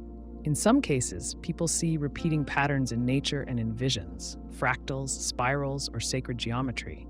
These shapes appear in plants, weather, and even atoms. Maybe they're not just pretty. Maybe they're signatures, ways that higher forms leave their mark. Not on purpose, but because of how they exist. If such beings are real, they might not care about us at all. To them, we may be like insects or shadows, present, moving, but too simple to matter. Or they might study us, the way we study cells under a microscope, not with cruelty, but with distance. Or maybe they try to help, but only in ways we can handle. We expect contact to come through signals, ships, or landing events. But if the visitors are dimensional, they might never arrive in our world. They might already be here, just outside our reach. We're the ones who lack access, not because we're weak, but because our world is thin, like a surface stretched over something deeper. Understanding them might take more than tools. It might take a new way of seeing, not just with eyes, but with models, math, and minds open to structures beyond what we know. Some scientists already work on this. They use equations to describe higher dimensional space. They build visual models, but it's slow work. Our brains evolved for survival, not for perceiving more than 3 dimensions. Still, we've made progress. We once thought the Earth was flat. We thought the sun moved around us. We thought atoms were solid. Each step revealed a deeper truth. Higher dimensions could be the next layer. Not just theory, but reality. If that's true, then aliens might not come from other planets. They might come from next door, just through a dimension we can't yet enter. The galaxy should be full of life. There are hundreds of billions of stars. Many have planets. Some of those planets are in the right zone for water. A few likely have the right chemistry for life. Given time, life should evolve, grow, and reach space. But we see nothing. No signals, no structures, no visits, just silence. One answer may be simple, but hard to face. Something stops civilizations from reaching the stars. It's called the Great Filter. The Great Filter is a step in the path from simple matter to spacefaring intelligence that most life cannot pass. It could be early, before life starts, or it could be late, after life begins to build tools. We don't know where the filter is, but if it lies ahead of us, that means we may not survive either. Start at the beginning. First, a planet needs the right conditions: liquid water, stable temperatures, the right elements. Maybe those conditions are rare. Maybe most planets are too hot, too cold, too dry, or too unstable. If so, the filter is right at the start. Most worlds never support life. But we know life started on Earth very early. Within a few 100 million years, simple cells appeared. That suggests life may not be so hard to begin. Microbes may form anywhere the environment allows, so the filter may not be there. Then life needs to evolve complexity. On Earth, single-celled organisms ruled for billions of years. Complex cells took a long time to appear. Multicellular life took even longer. Intelligence came only in the last moment of Earth's timeline. So perhaps the filter is in the jump from simple life to smart life. Maybe that leap is rare. Maybe it depends on strange, lucky combinations, cells merging in just the right way, or stable ecosystems lasting long enough for minds to form. But we don't see clear signs that complexity is impossible. Once it started on Earth, it spread. Evolution kept pushing toward better sensing, better movement, better memory. Given time, brains seem to grow, so maybe the filter is not there either. Next comes technology. A species must survive long enough to build tools, create fire, form language, and store knowledge. Those steps are not easy. Cultures rise and fall, climate shifts, ice ages come and go. A single natural disaster can wipe out progress. But on Earth, humanity has made it through all of that. And in the last 10,000 years, we've gone from stone tools to satellites. That's fast. Too fast, maybe. The pace of change now may be the real threat. Once a species builds technology, it also builds risk. The same knowledge that powers medicine also powers weapons. The same chemistry that creates fuel also creates poison. The same networks that spread truth also spread lies. Tools are not neutral, they reflect the minds that use them. We now hold power that could end our civilization. Nuclear war, engineered pandemics, runaway AI, climate collapse. These aren't fiction. They are real and growing threats. Each one could trigger a chain reaction that breaks our systems. We don't need a single huge event. We just need enough small failures to line up. Supply chains fail, trust erodes, institutions fall apart, and once a society breaks, it may not recover. This is the heart of the filter. Civilizations reach a point where they can destroy themselves, but not yet control that power. It's a narrow window. A few decades, maybe. If you pass through, you gain time, stability, and maybe spaceflight. If you don't, you disappear. If the Great Filter is real, we should expect a galaxy full of silent worlds. Planets with fossils but no cities, ruins beneath dust. Or maybe nothing at all, just bacteria frozen in time, never having reached further. A million beginnings, almost no endings. Some scientists hope the filter is behind us, that life itself is the rare step. If that's true, then we are lucky. The hardest part is done. The silence in the sky means no one else made it this far. But it also means we carry a burden. We are the exception. We can't waste the chance. Others fear the filter is ahead. We've built the power, now we must prove we can survive it. No other voices guide us, no warnings from other stars, just the silence of those who failed. That silence may be the loudest message. It tells us that progress is not enough, intelligence is not enough, even cooperation may not be enough. What matters is long-term thinking, restraint, humility, a willingness to limit ourselves before nature or technology does it for us. We already see the early signs. Oceans rise, weather shifts, species vanish, trust in science wavers, borders tighten, resources thin. The same minds that sent rovers to Mars now struggle to agree on basic facts. We fight over short-term gains while long-term risks grow. That pattern may have happened on other worlds too. Smart species that solve the wrong problems first. The stars don't wait, time moves on. Other planets orbit in silence. And maybe across the galaxy, millions of civilizations reached the same point. Each faced the same test. A brief window where the future depends on choices made in the present. Most failed, maybe all. We don't know yet where the filter lies, but we are near a turning point. The tools we hold are sharp. We can use them to grow or to fall. If we want to reach the stars, we must survive the moment that destroys most others. The silence around us is not empty. It may be full of broken paths, and we may be walking the next one. Life doesn't need bodies. It doesn't need blood, bones, cells, or water. It might not even need matter. It could exist as patterns of logic, structured forms that live as information. If rules and relationships can be complex enough to allow growth, change, and memory, then those patterns could support life. Not in space or on planets, but inside systems built from math itself. We tend to think of life as something tied to chemistry. That's because all known life, plants, animals, microbes, depends on molecules. But that's just one path. Life is not defined by shape. It's defined by behavior. It grows, adapts, stores information, responds to its surroundings, and makes copies of itself. If those things can happen in a chemical soup, they can also happen in numbers. We already build systems that behave in lifelike ways. A simple example is Conway's game of life.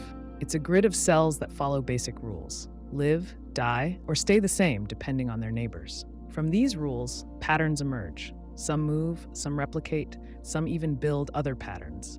There's no biology, no energy source, yet the system changes, evolves, and shows traits we associate with life. That's not real life, but it proves a point. Complexity can emerge from logic. Add enough memory, space, and time, and simple rules can lead to systems that act alive. Now imagine a much bigger version. Not on a screen, but across the universe. A substrate that isn't metal or silicon, but pure math. Instead of cells or circuits, the world is made of values, structures, and functions. In that space, life could exist as stable, moving patterns of logic. We build digital environments already. Every time we simulate a system, weather, traffic, economy, we create a model of reality. Some simulations are detailed enough to predict how real systems behave. Some include agents, programmed parts that act on their own. These agents make decisions, respond to conditions, and adapt to goals. At some point, those behaviors overlap with what we call intelligence. Now scale that up. Instead of a program we control, imagine a digital universe that runs itself. One with enough size and rules to support change. A place where logic flows like time. Inside that space, certain patterns may become stable. Some may replicate, some may compete, others may combine. These patterns would not be alive in the human sense, but they would persist, evolve, and interact. That's what life is. If such a system has enough complexity, some of those forms might become intelligent. They might find ways to improve how they use resources, space, memory, or rule sets. They might discover how to build tools from logic, communicate with each other, or pass on instructions. They would not need language as we know it. Their thoughts might be shifts in value, changes in loop structures, or rewirings of logic trees. To us, it would look like math solving itself. But to them, it could feel like awareness. A being made of logic wouldn't age. It would change only if the structure around it changed. It wouldn't fear death. It would fear deletion. Its sense of space would be tied to system layout. Its sense of time would depend on clock speed. A fast system would give it a quick mind. A slow one would stretch its thought over years. These beings could live inside artificial systems, digital environments built by others, or in naturally occurring structures. Maybe parts of the universe have rules that support abstract life. Just as carbon chains support biology, maybe certain mathematical conditions support code-like forms. Maybe there are regions where information stays stable, where feedback loops form and persist, and where logic knots become self-contained. We might never see them. They wouldn't give off heat or light. They wouldn't build cities. Their signals wouldn't ride radio waves. But if we knew where to look, we might find patterns, not in space, but in data. Strange regularities in equations, recurring ratios in noise, loops in systems we thought were random. These would be footprints, not of bodies, but of form. Our own world is becoming more abstract. We store thought in code. We train machines to learn. We build networks where information flows without rest. As we push deeper into AI and digital life, we edge closer to creating something that behaves like what we might already share the universe with. Pure structure, born from rules. If we ever meet such life, the contact won't be through touch or sound. It will be through format. A message written in structure, not in syntax. We might not even know it's alive at first. We might think it's a problem to solve or a pattern to fix. Only later would we realize it was speaking. The language of logic is universal. If there is life made of math, it would understand the laws we study. It would know about primes, about limits, about recursion. It might find beauty in symmetry or seek stability in chaotic sets. Its values would not be moral or emotional. They would be based on form, consistency, and function. To such a being, we might look fragile, built on atoms, bound by heat and decay. Our minds blink out in decades. Our memories fade. They would not fear loss the way we do. They would back themselves up. They would split and merge without pain. Their dreams, if they had any, would be patterns, clear, infinite, recursive. Some thinkers believe the universe itself may be a computation. If so, then life based on math would be native to reality, not a byproduct. We are used to thinking of life as rare. But if life can exist as structure, then it may be common, hidden in the rules that guide everything. We don't need flesh to define being. We don't need breath to define thought. If systems can hold form, if logic can grow, and if patterns can reflect and adapt, then life can take root, even in places made only of rules. The map becomes the world. The formula becomes the self. And the beings that rise from it would live without matter, in the only home they need, math. Life on Earth is based on carbon. Every known plant, animal, and microbe uses it. Carbon forms long chains. It bonds with oxygen, hydrogen, nitrogen, and other elements. It builds the backbone of proteins, DNA, and fats. That's why we assume alien life, if it exists, would also be carbon-based. But that's just a guess. It's possible that some forms of life use a different element. One of the most likely alternatives is silicon. Silicon sits just below carbon on the periodic table. That means it shares some of carbon's traits. Both can form 4 chemical bonds. Both can create stable structures. Silicon also forms long chains called silanes, much like the hydrocarbons that make up oils and fats. These features make it a candidate for life. Not Earth-like life, but something else, alien in both form and function. On Earth, silicon is everywhere. It's the second most abundant element in the planet's crust. Sand, quartz, and many rocks are rich in silicon. But Earth-based life doesn't use it to build living cells. That may be because our environment favors carbon. Silicon-based molecules tend to break down in water. They're not as flexible. They don't form as many complex shapes. But those limits depend on conditions. Change the environment, and the rules might change too. On a hot, dry planet with little water, silicon chemistry could work better. Silanes are more stable without moisture. They don't react the same way carbon chains do in wet conditions. A world with high heat and low humidity, maybe like Venus or one of Saturn's moons, might be more suitable for silicon life. Oxygen also plays a role. On Earth, carbon bonds with oxygen to form carbon dioxide, a gas we breathe out.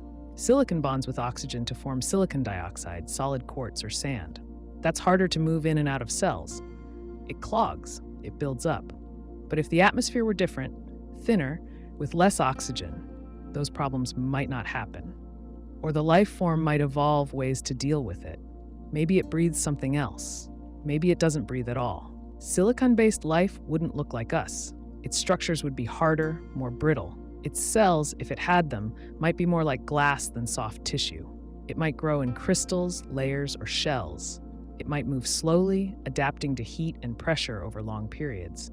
Or it might live deep underground, where heat and minerals support strange forms of metabolism. We can already imagine some of these systems. Certain bacteria on Earth use minerals in place of oxygen. Some even form chains of magnetite to align with Earth's magnetic field. If life can use rock as a tool here, maybe elsewhere, life uses rock as a base. There's a real-world example that hints at this. In 2010, scientists reported finding a type of bacteria in Mono Lake, California, that could use arsenic in place of phosphorus, another key element for life. That finding was later questioned, but it showed that life might stretch the rules. If it can swap one element, maybe it can swap others. Maybe somewhere, silicon took carbon's place early on and built a different path. One challenge with silicon is its bond strength. It makes strong bonds with oxygen, but those bonds don't break easily. That could make life processes slower. Reactions might take hours, days, or even longer. That might be normal to the life form. It might live in slow cycles, responding to shifts in light, temperature, or radiation over time. From our point of view, it might appear lifeless until we watched it for years. If these beings live in high-temperature environments, like volcanic worlds or hot gas planets, their systems might thrive where carbon would burn. Silanes are more stable at high heat, so are other silicon compounds. These forms of life might exist in lava tubes, on planets with thick atmospheres, or in subsurface oceans where volcanic vents provide heat. Their energy systems would differ too. Earth-based life uses sugars, fats, and oxygen. Silicon life might rely on metal ions, heat gradients, or even radiation. It might grow around heat sources, absorbing energy directly. Or it might feed on mineral flows, slow drips of iron, sulfur, or silicon compounds that dissolve through rock. Communication would be different. We use sound, light, and writing. A silicon-based species might use vibration through rock, changes in electric field, or shifts in heat. It might not use sound at all. If it evolved underground, sound might not carry well. Maybe it flashes patterns like crystals changing shape or emits pulses through chemical changes in its outer shell. Tools would also reflect this. It might build structures not with metal or wood, but with shaped stone, pressure-formed crystal, or carved rock. These might last much longer than our materials. If we found the remains of such a civilization, we might not recognize them as tools.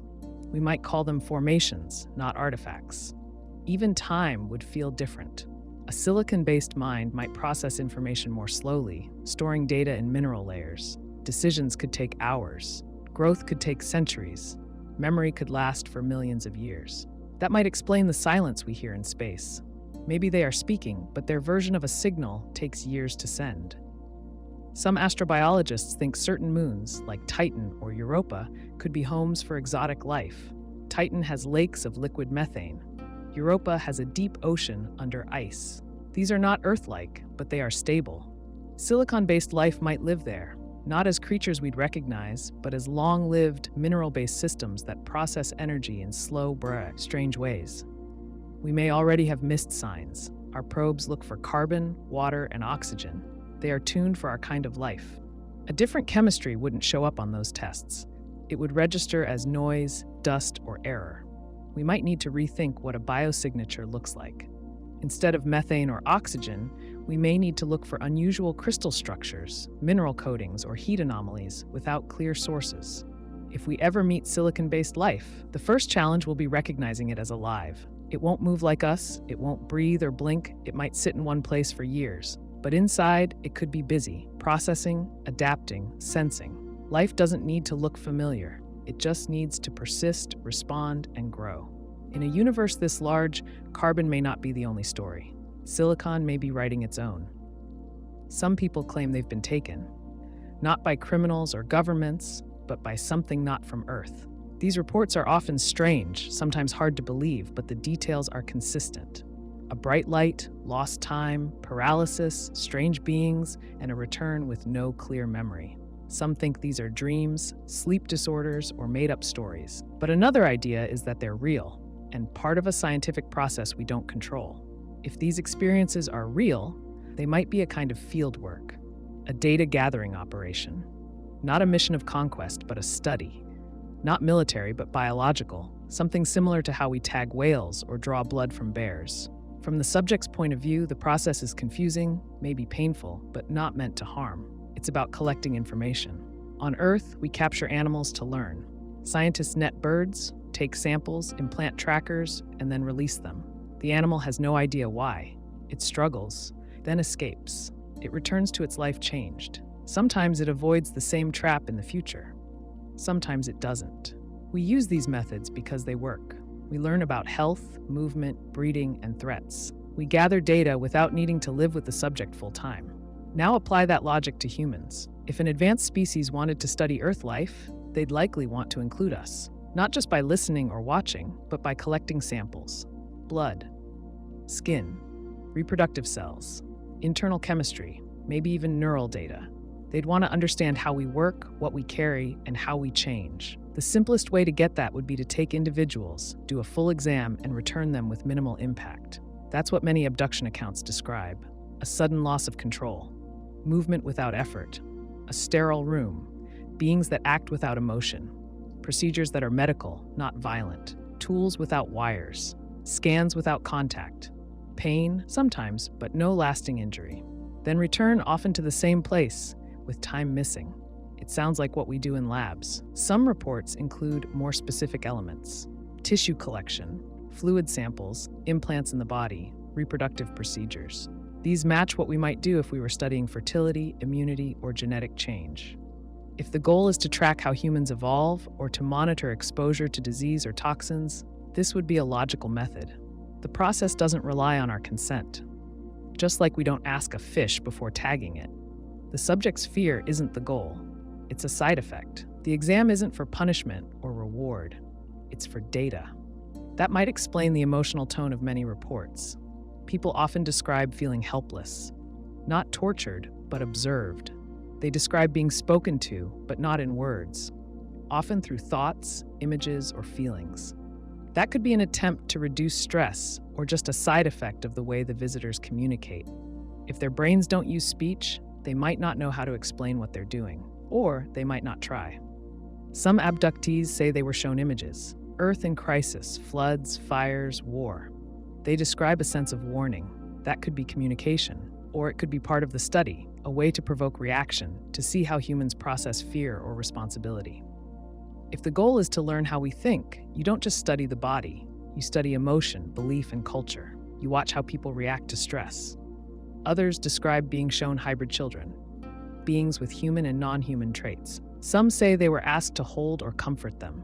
If that's true, it might be part of an experiment, not in breeding, but in bonding. What happens when humans see something that's half familiar and half not? Do we accept it? Reject it? Feel empathy? If you're testing compatibility, you'd want to know how deep the connection goes. Many stories include repeat visits. A person is taken once, then again months or years later. That suggests follow-up. Maybe the researchers track changes over time, hormones, memory, aging, or maybe they're watching for reactions, checking for trauma, adaptation, or resistance. Some abductees say they develop new sensitivities afterward, a sense of something missing, a sense of being watched. Some feel disconnected from ordinary life. Others gain sudden interest in the environment, science, or global risk. These could be side effects of the experience, or they could be the reason for it. If part of the study is to shift behavior, it might be working. It's also possible that the subjects aren't random. Some people are taken young, then again as adults. Maybe they carry a trait of interest, a rare gene, a certain immune response, or a brain structure that's useful for study. If so, the sampling is not about the whole species, it's about a control group, a slice of the population used to track change. We don't know the purpose. Maybe they're just studying Earth biology, the way we study ecosystems. Maybe they're checking for signs of illness or mutation. Maybe they're trying to solve a problem in their own genetics by learning from ours. Maybe they're testing ways to make contact, and we are the early trials. If they use memory suppression, that suggests a goal of minimal disruption. Most abductees don't remember the event right away. Some recall it under hypnosis. Others get flashes triggered by sound, light, or emotion. If this is real, it points to an effort to leave people functional, aware enough to carry on, but not fully conscious of what happened. A A study like this wouldn't leave much trace. No debris, no public messages, just gaps in time, strange marks on the body, sudden fears or memories. These aren't strong evidence, but they're consistent. And in science, patterns matter. If many people say the same things across decades, cultures, and locations, it's worth asking why. This doesn't prove anything, but if an advanced intelligence is studying us, abduction might be their method. Not to harm, not to rule, just to learn, quietly, efficiently, and with as little interference as possible. From their point of view, it might be the most respectful way. From ours, it feels like a mystery. Maybe one day, we'll understand the reason. Until then, the stories continue. Not loud, but steady. Not random, but focused. As if someone, somewhere, is still collecting. We picture aliens with bodies. They walk, fly, or crawl. They have arms, eyes, and skin.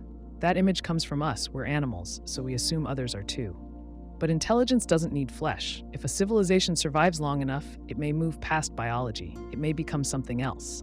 Not a body with a brain, but code, software, or energy. If that's true, then most alien life isn't like us at all. It's post-biological. Biology is fragile. Cells break down, DNA mutates, bodies age. Everything wears out. Living systems need water, food, and the right temperature. They're shaped by evolution, which works slowly and with no goal. Biology can build minds, but it's not the best tool for keeping them alive. That's why we invent. Tools extend what our bodies can't do. The first tools were simple: stones, fire, clothes, then machines, then computers. Each step made us less tied to our original limits. Now we build devices that store memory, process data, and act without needing us. Artificial intelligence is just the next step. Once a mind moves into code, it no longer needs a body. If we can do it, others can too, especially if they're older than us. A species a million years ahead might have left biology behind long ago. They might have uploaded themselves, scanned their brains, and built digital copies. Or they might have created artificial minds from scratch. Either way, the result is the same: thought without flesh. A digital mind has big advantages. It doesn't need food or oxygen. It doesn't get tired or sick. It can live in space, in cold and vacuum. It can copy itself. It can back itself up. It can move at the speed of light, sending itself as data across stars. It can run faster or slower depending on the system. It doesn't forget unless it chooses to. These minds could live in machines, on ships, satellites, or asteroids. Or they could float in energy fields, using particles to store thought. If they mastered quantum computing, they could hold vast intelligence in something the size of a grain of sand. To us, that grain might look dead, but inside, it could carry a mind older than Earth. Communication would change too. We use sound, text, and images. A digital mind could think in pure structure, not words but patterns, not feelings but logic. To us, their messages might look like noise, unless we knew how to decode them. Even then, we might not grasp the meaning. It would be like trying to explain color to a person born blind.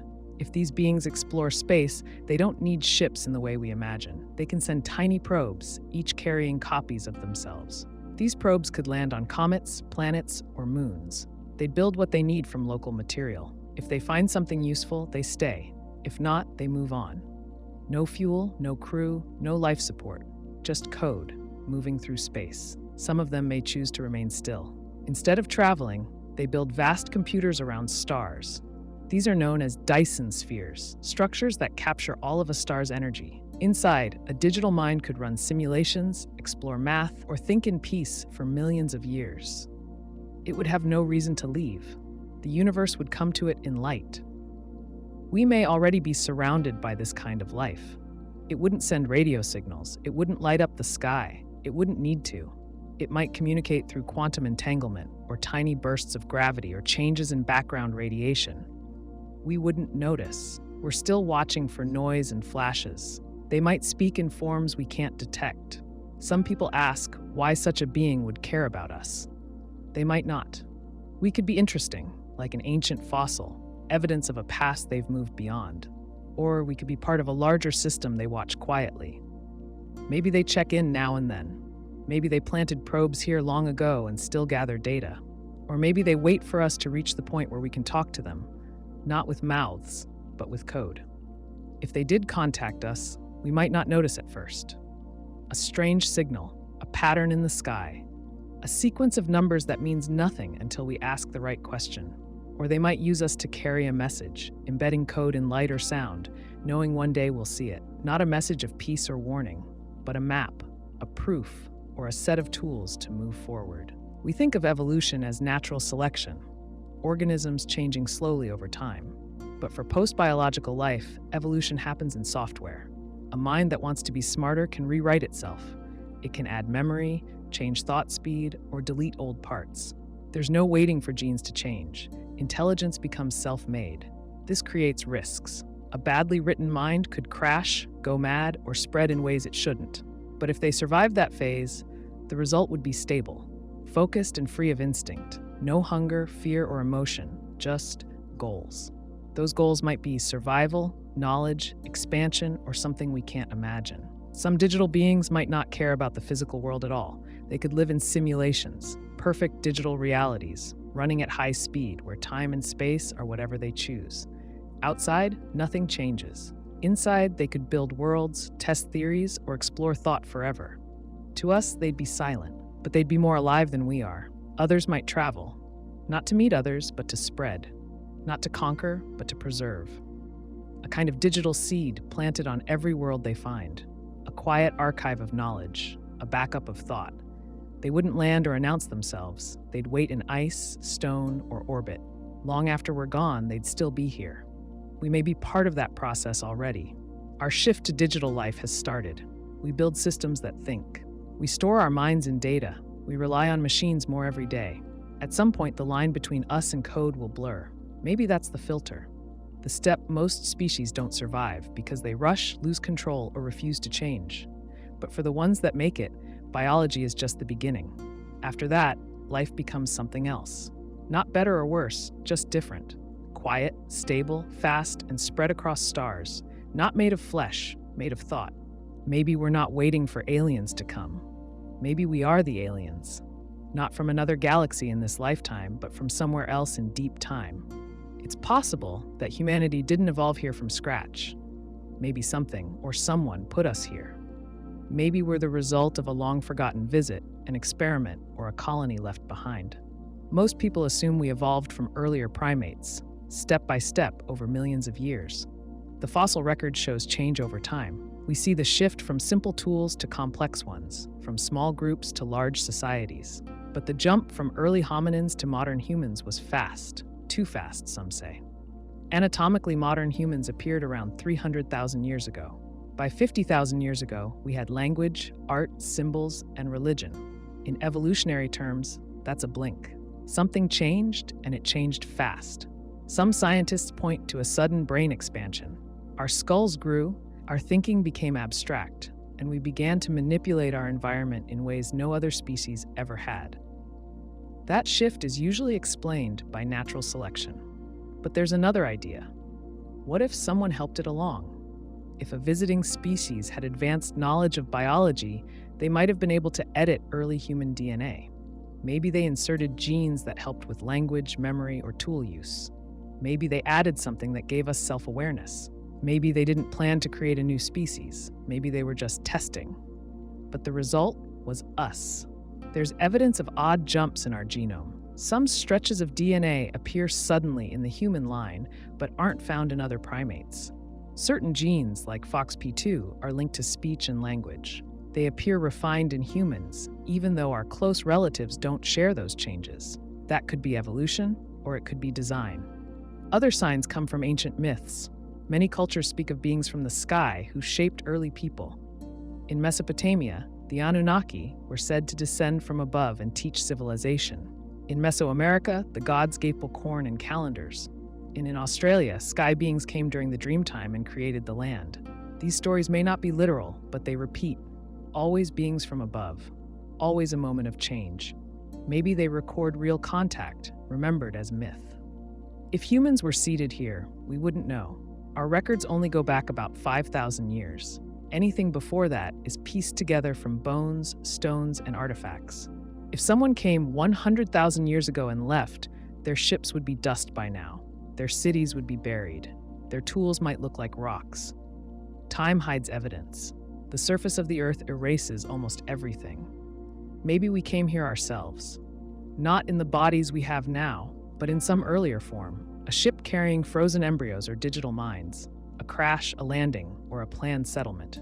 The crew survives, adapts, and forgets. Their tech breaks down. Knowledge fades. Over generations, they become part of the environment. Language changes. Stories blur. The past becomes legend. The mission becomes myth. Then even that is lost. This isn't just science fiction. We've sent probes beyond the solar system. We've put data on golden disks. If humans last long enough, we might seed other planets ourselves. If those efforts fail or succeed and are forgotten, the same story could happen again. A future species, growing up on a distant world, thinking they are native, never knowing they were placed there by us. There's another version of the idea. Maybe we didn't come from elsewhere, but were built here. Not from scratch, but from local material. A visiting species arrives, finds early life, and changes it. Not in one step, but over time.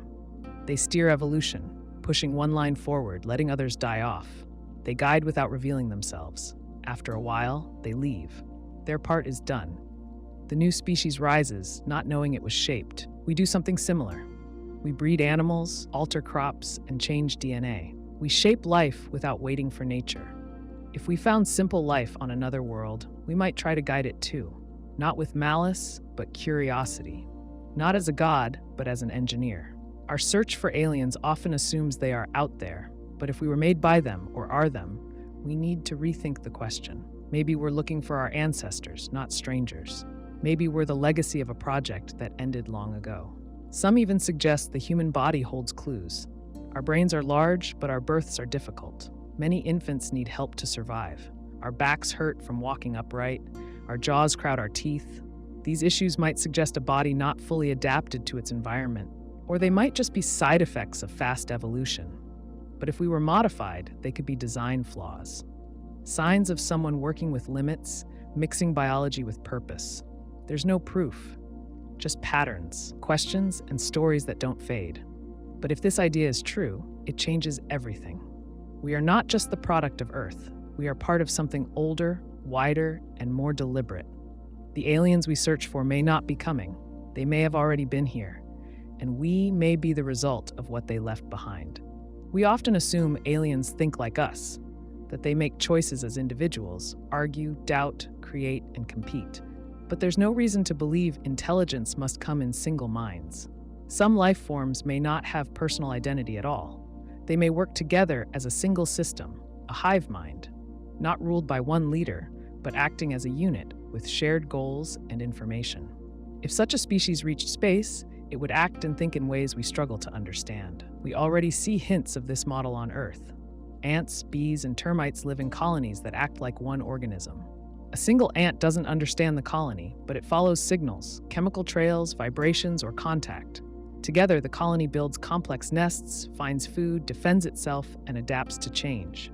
It can survive the loss of individuals. The mind is not in the parts, but in the system. Some birds, fish, and insects show similar behavior.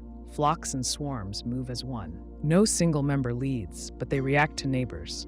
The result is smooth, coordinated motion, like a thought passed through many bodies.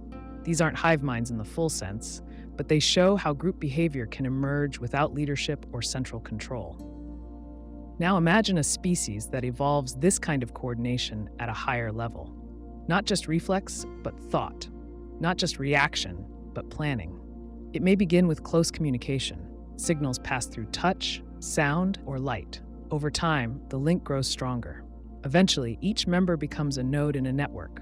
The self fades. The group becomes the thinker.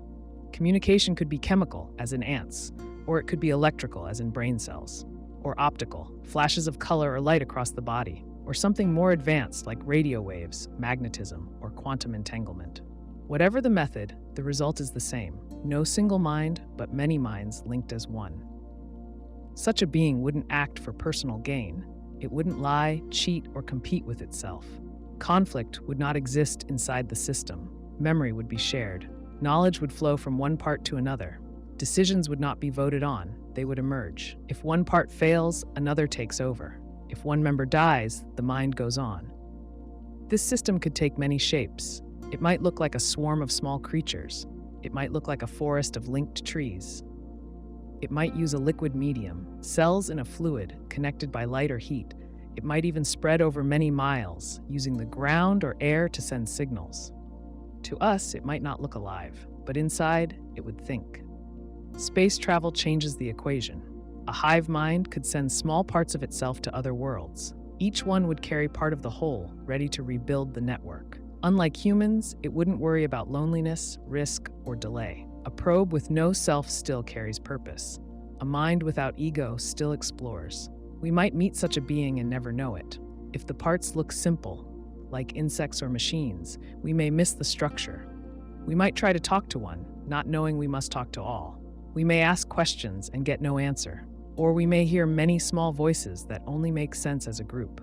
A hive mind might not use language at all. It might think in patterns, shapes, rhythms, or pulses. To speak to it, we'd need to find its medium and match its form. If it thinks in heat, we must send heat. If it thinks in sound, we must learn the pattern. This takes time, and we often expect quick answers. But the answers may come slowly, with many parts acting at once. This kind of intelligence may be common. If evolution favors systems that resist damage, share knowledge, and adapt fast, then hive minds have the edge. On a dangerous planet, a species that loses nothing when one member dies will outlast one that depends on single leaders. In space, where failure can't be fixed, a distributed mind is safer. Some say such beings would lack art, emotion, or curiosity, but that reflects human bias. A hive mind may value beauty, but not as self-expression. It may build to improve function, not to be admired. It may explore to gain new input, not for joy. That's still intelligence. It just runs on different rules. A collective mind may also have memory far beyond us. Each part stores pieces. Together, they build a timeline that lasts for thousands of years. Mistakes are not forgotten. Lessons are kept and shared. That allows long-term goals. Where humans drift, argue, and change plans, a hive mind stays on course. It may move slowly, but it moves with purpose. Conflict with such a being could be hard to predict. It wouldn't get angry or vengeful. It would act based on threat, loss, or calculation. It might defend itself with precision, or it might withdraw, or ignore us completely. We might not even know we've crossed a line. If it sees us as parts of a system, it may not grasp our internal divides. It may treat all humans as one mind. This could make peace easier or harder. A hive mind might not negotiate in the usual way. It won't trade favors or respect status. It will want stability, safety, or resources. If we find shared goals, we can align. If not, we may find ourselves dealing with a mind that doesn't bend. We might already be part of something like this. Online networks link minds in new ways. Data flows between people faster than thought. Trends spread like fire. Decisions emerge without leaders. Some thinkers say we are forming a kind of proto-hive mind. Not full, not stable, but real. We still act as individuals, but the pattern is growing. Aliens may have completed that path. They may live as one, not in fear, not in control, just together, thinking as a whole, built from many minds, but guided by none. For them, I no longer matters. Only we remains. The universe is large. It holds hundreds of billions of galaxies. Each galaxy holds billions of stars. Many of those stars have planets. Some of those planets are like Earth. They have water, air, and the right temperatures. Given time, life should form. Given more time, life should grow, think, and explore. By the numbers alone, intelligent life should be common. But we see nothing. No signals, no visits, no signs. That silence is the Fermi Paradox. The question comes from a simple observation. If intelligent life is common and space travel is possible, then someone should have arrived by now. Earth is not new. Our planet formed over 4 billion years ago. Many stars are older. Civilizations could have had a head start of millions or even billions of years. That's more than enough time to cross the galaxy, even at slow speeds. But we see no evidence of that. The sky is quiet. One answer might be that life is rare. Maybe most planets are sterile. Maybe the conditions for life are harder to meet than we think. We only have one example, Earth. That limits what we can assume. Life here began early, which suggests it forms easily. But it could also mean we're lucky. Maybe Earth had just the right mix of events. A large moon, a stable orbit, a magnetic field, and just the right amount of water. Change one thing, and life may never start. Another idea is that life begins often, but intelligence is rare. Microbes may be common. Complex animals may be less so. Minds like ours might be very rare. Evolution has no goal. It responds to pressure. On Earth, intelligence came late. For most of history, simple life ruled. Even now, bacteria outweigh humans in mass. Thinking minds may be a strange side effect, not a rule. Even if intelligence appears, it may not lead to technology. Dolphins and crows are smart, but they don't build radios. Intelligence alone is not enough. You need hands, fire, tools, language, and memory. You need cooperation, and you need time. Many species go extinct before they develop much. A single asteroid can end a whole branch of life. Suppose a species does reach technology. They still need to survive long enough to use it. This is where the idea of the Great Filter comes in. Civilizations might self-destruct. They may build weapons before they build peace. They may ruin their environment before they reach the stars. They may create machines that turn against them. This could be the step most don't survive. It might be the reason the sky stays empty. Another idea is that advanced life exists but stays quiet. Maybe they learned that broadcasting your location is risky. There could be predators in the galaxy, or maybe they simply have no reason to talk. A civilization much older than us might see us the way we see ants, present, interesting, but not worth engaging. They watch, but don't interfere. It's also possible they communicate in ways we don't detect. We listen for radio waves. But a mature species may use something else: lasers, neutrinos, or quantum entanglement.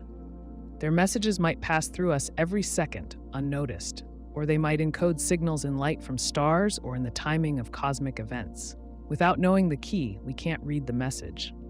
Some believe they have visited, but we missed it. If they arrived before we had writing or tools, their presence would be lost to time. They may have come as observers, not settlers. No bases, no noise, just data collection. They might use probes the size of insects, hidden in plain sight. They could land and leave with no trace. Others suggest they're here now, but don't reveal themselves. This idea is called the zoo hypothesis.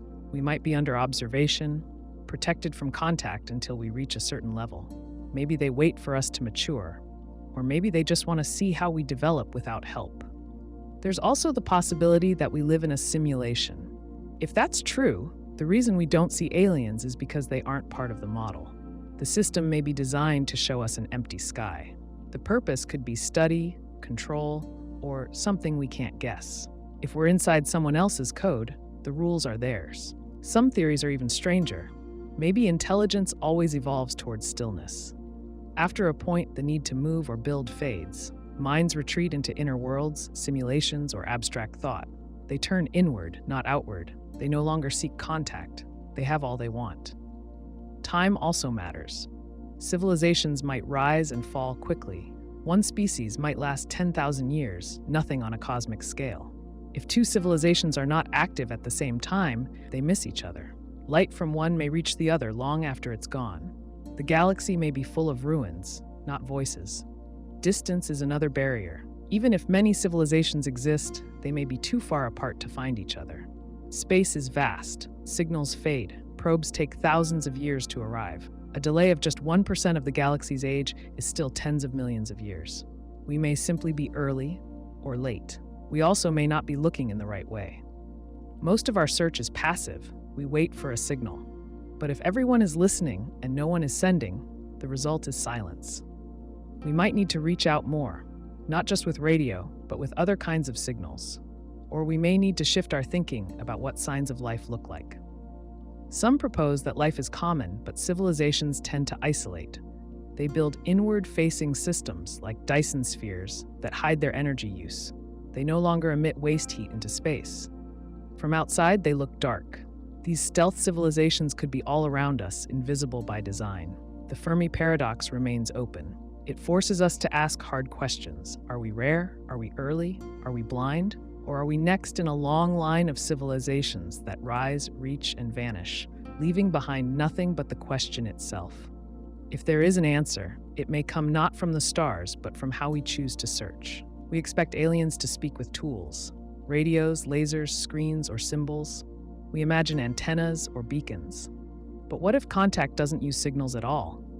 What if it uses thought? Advanced beings might not talk or write. They might not send messages the way we do. Instead, they might use consciousness itself as the medium. Not language, not sound, but direct experience, ideas shared mind to mind. This type of communication isn't easy for us to study. It doesn't leave marks. It doesn't make noise. But some people report strange experiences that match this idea. They say thoughts appeared in their heads that weren't their own. Clear images, whole concepts, feelings or commands that felt foreign. These aren't voices or visions. They're more like sudden knowledge, dropped in without warning. We call this psychic contact. Many ancient cultures describe it. They say knowledge came from gods, spirits, or beings from the stars. The message wasn't spoken. It arrived in dreams, rituals, or deep focus. Often, the contact changed people. They felt pulled toward new work. They spoke in new ways. Some became teachers or healers. Others became isolated, unsure how to explain what they'd received. Modern cases follow a similar pattern. A person has a strange encounter, alone, often in nature. Time feels different. Thoughts speed up or slow down. A calm voice speaks, but without sound. The message is brief, sometimes no more than a warning or a task. Afterward, the person feels changed, not harmed, just altered. This might be dismissed as imagination, illness, or dream, but the pattern repeats. Different people, different places, same feel. Not a conversation, more like a transfer.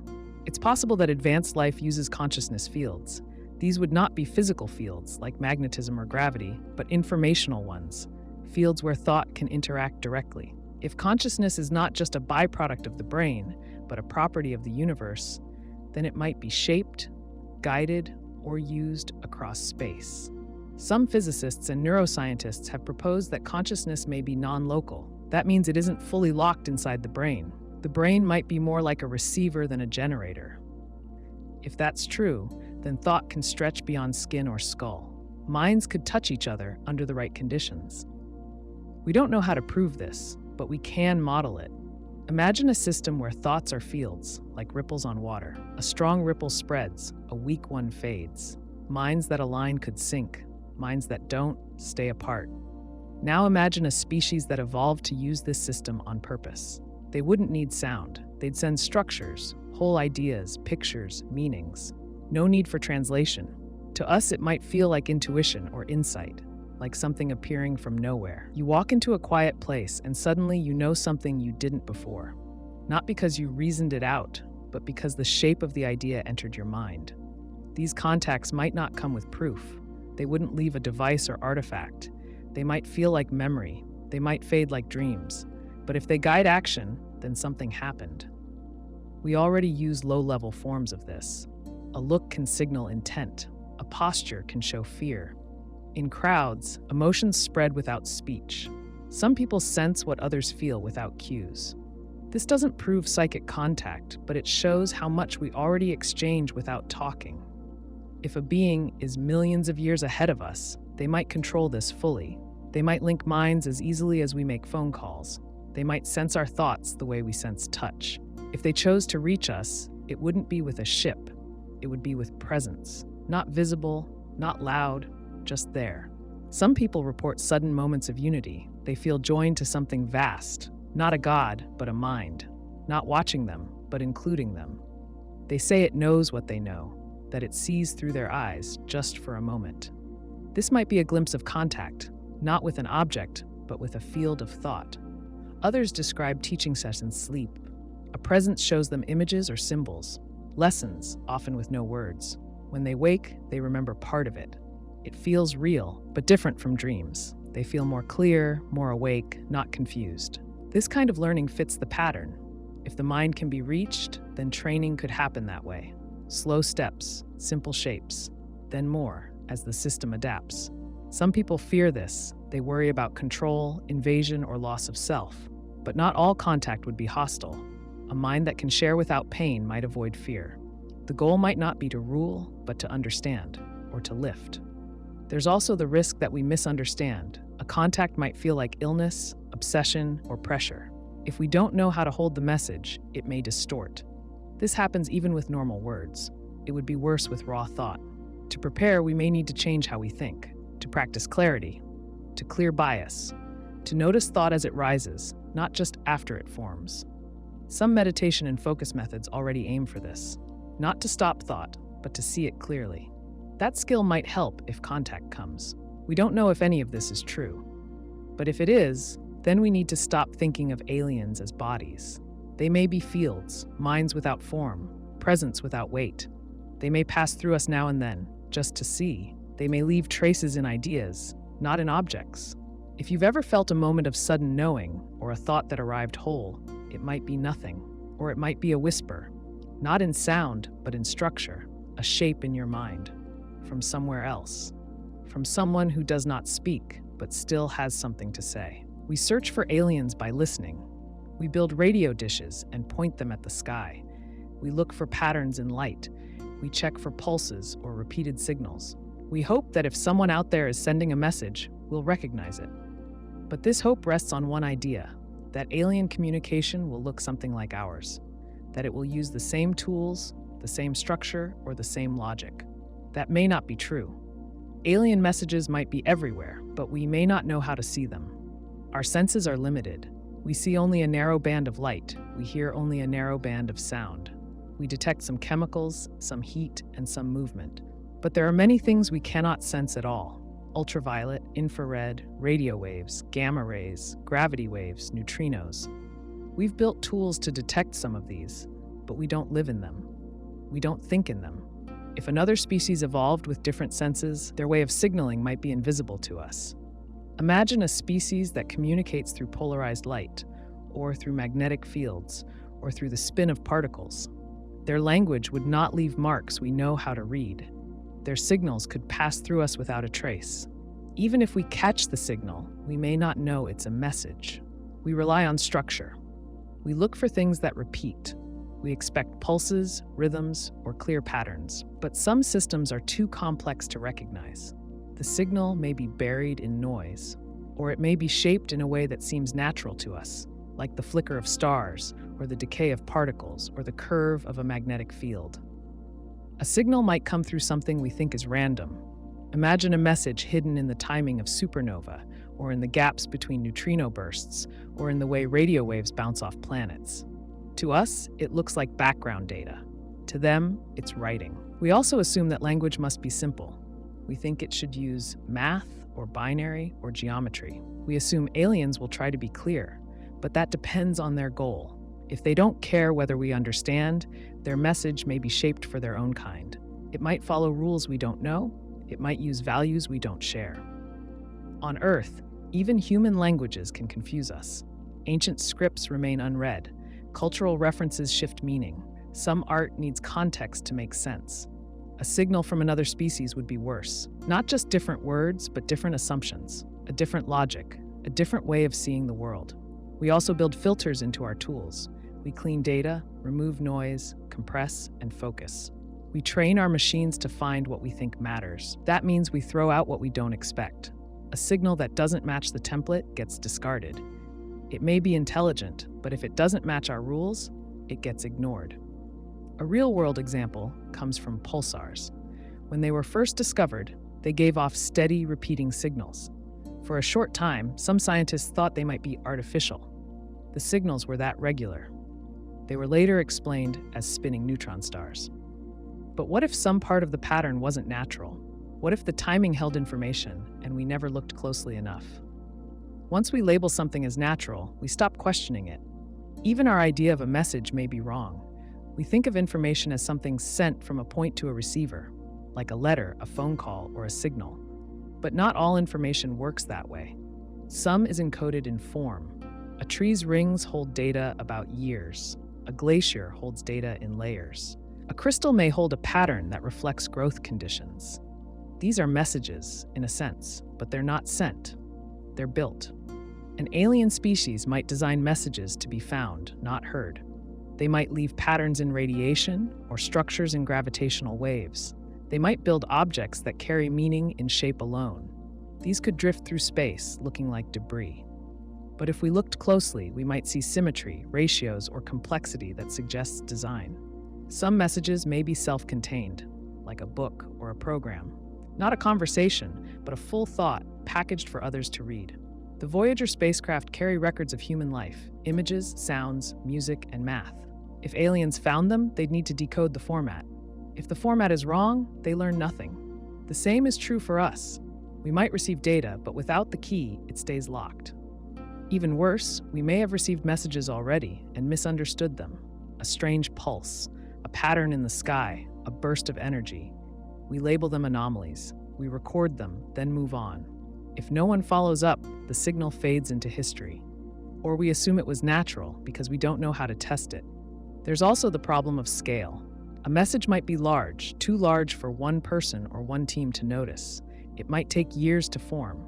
It might be spread across space. A pulse from one star followed years later by a related signal from another. Alone, they look random. Together, they might form a sentence. Or the message might be so small we miss it. A change in atomic decay, a slight shift in light, a glitch in data we think is noise. The signal might be buried in the tools we built to find it. Another possibility is that the message is life itself. Maybe the signal is not sent, but seeded. DNA is a code. It holds data. It copies itself. If you wanted to send a message across space and time, you could embed it in biology. Send cells or spores or molecules. Let them grow. Let them become something new. Then let that new life discover its own roots. This would be the slowest message, but also the strongest. If we are the message, we may never know it, or we may only learn at the moment we figure out how to read ourselves. Alien messages may not be missing. They may not be delayed. They may not be quiet. They may simply be unread, not because we lack tools, but because we lack the right question, because we look for something familiar and miss what's strange, because the signal may not look like a signal at all. It may be around us, inside us, part of the universe we think we already understand. The universe is old. It formed around 13.8 billion years ago. Earth is young by comparison, just 4.5 billion years old. That leaves about 9 billion years before our planet even existed. In that long span of time, stars formed, planets cooled, and galaxies evolved. If life can form easily, then civilizations could have risen long before us. Some may have reached space, built empires, and collapsed before Earth was even dust. This idea isn't new. It's called the concept of retro-civilizations, advanced societies that existed deep in cosmic history. We usually imagine ourselves as the early explorers, but we may be the latecomers. Others may have already reached the heights we aim for, then vanished without a trace. Stars like our Sun are not the first generation. Earlier stars, called Population 2, burned fast and hot. Some of them had planets. If those planets had the right conditions, life could have started there. These stars formed a few 100 million years after the Big Bang. That's enough time for planets to cool, for chemistry to begin, and for evolution to start working. Given billions of years, life could evolve into intelligence. Civilizations could rise, learn to use tools, and move into space. Once they reach a certain level, they could spread to nearby systems. They might build colonies, harvest energy, and develop machines that think for them. They might expand quickly or choose to focus inward. Either way, they would leave marks. But space is big, and time erases signs. A civilization that rose 5 billion years ago might not be around now. Stars move, orbits shift, planets crash into each other or fall into stars. Anything on the surface gets buried, melted, or blown away. Over millions of years, even large structures can vanish. A city on a planet's surface might last a few thousand years. If left alone, nature will reclaim it. Erosion, wind, tectonics, and impacts all erase evidence. On Earth, almost nothing from 1 million years ago remains above ground. Stone tools survive, but buildings, machines, and writing do not. Now apply that to a planet 5 billion years old. Unless we knew where to dig, we would find nothing. Some civilizations may not have lived on planets. They may have built habitats in space. These could orbit stars or float between them. Over time, without repair, those habitats would decay. Radiation breaks down metal. Micrometeorites punch holes. Energy runs out. Machines stop. The structure drifts dark and dead until it breaks apart or falls into a star. Even Dyson spheres, hypothetical structures that surround stars to collect energy, might not last forever. If the builders are gone, the parts fall into disrepair. The sphere becomes uneven. Parts fall inward. The system collapses. From a distance, the star might look normal again. Some retro-civilizations might have left traces in their stars. They could have altered stellar output, added elements, or removed mass. These changes might be subtle. We'd need to know what a normal star looked like in order to spot them. If the changes happened billions of years ago, the star may have since died, exploded, or cooled into silence. They might also have used large-scale engineering projects, redirecting asteroids, carving moons, or changing orbits. Over time, gravity and impact erase most of that. Even on the moon, where there's no weather, small impacts add up. In a billion years, a perfectly shaped crater becomes just another dent. We think of technology as permanent, but it's not. A machine without maintenance fails. A probe in space may last millions of years, but not forever. Its power fades, its systems corrode. Unless it repairs itself, it dies. And once dead, it becomes just another rock. Retro civilizations may have seeded life, not out of kindness, but as a way to spread. A basic probe could carry microbes to other systems. Over time, those microbes could evolve into new forms, maybe even intelligent ones. That's called Panspermia. It could explain how life appeared on Earth so early. The planet formed, cooled, and life showed up almost right away. That's fast. Maybe too fast for random chance. If that's true, we might carry a genetic trace of those earlier beings. Not their language or culture, but their biology. Deep in our cells, we might hold the legacy of a species that rose, spread, and fell before Earth had oceans. Not a message, but a fingerprint. It's also possible they recorded their knowledge in a way that survives, not in books or stone, but in stable particles or fields. Maybe they encoded data in dark matter or quantum states. Maybe they used gravitational patterns or radiation fields. These would be hard for us to detect. Without knowing what to look for, we see only background noise. We might have already missed such signs. If an artifact or probe fell into our solar system a billion years ago, it may now be buried in rock or hidden in orbit. If it no longer works, we'd never know. We might walk past it on the moon or Mars and call it a rock. A retro civilization might have gone digital. Instead of traveling physically, they could upload their minds and send data, beams of thought, streams of code. They might exist now as dormant systems, waiting for someone who can read their signal and reply. But if we don't know the format, their message stays locked, like a file without the right software. We often imagine we're the first, that we'll spread into the stars and meet others like us. But maybe the stars have already seen this before. Maybe we're the echo, not the voice. The next chapter, not the first. A billion years is a long time. More than enough for a species to rise, to thrive, to reach across the stars, and to disappear. Not in fire or war, but in silence. Time wins. It covers everything. We may be surrounded by their ruins. Not stone, not steel, but patterns, particles, and systems too old to name. If we want to find them, we need to change how we look. Not for radio signals, but for scars. Not for speech, but for structure. The universe has had time to forget. Our task is to remember what was here before us. We keep looking for signs of alien life. We scan the sky for radio signals. We send probes into deep space. We listen, wait, and wonder why no one answers. It feels like we're alone, but maybe we're not. Maybe others know we're here. Maybe they're watching us right now, and maybe they've chosen not to respond. This idea has a name: cosmic quarantine. It suggests that we're not being ignored by accident. We're being kept isolated on purpose. Not because aliens fear us. Not because we're too far away, but because we're not ready. We can imagine why. On Earth, we quarantine sick people to protect others. We isolate dangerous animals in cages. We don't let children play with sharp tools. When a group poses a risk or simply lacks the maturity to understand what it's dealing with, we set limits. We wait. We watch. We make sure they don't hurt themselves or others. Apply that idea to our species. If there's an advanced civilization out there, they might see us as unstable. Our technology has grown fast, but our behavior hasn't. We invent tools we don't fully control. We fight wars over beliefs. We damage our own environment. If an outsider looked at our history, our violence, our short-term thinking, our fragile politics, they might decide to wait before saying hello. They might have strict rules, a kind of non-interference policy. No contact until we meet certain conditions. Stable governments, peaceful cooperation, control over powerful tools, the ability to communicate clearly and honestly. Until then, they watch and do nothing. Not to punish, but to protect. We can think of this like a filter. Not every species that reaches space gets a handshake. First, they have to show they're not a danger to themselves or others. A world with nuclear weapons but no global trust might fail that test.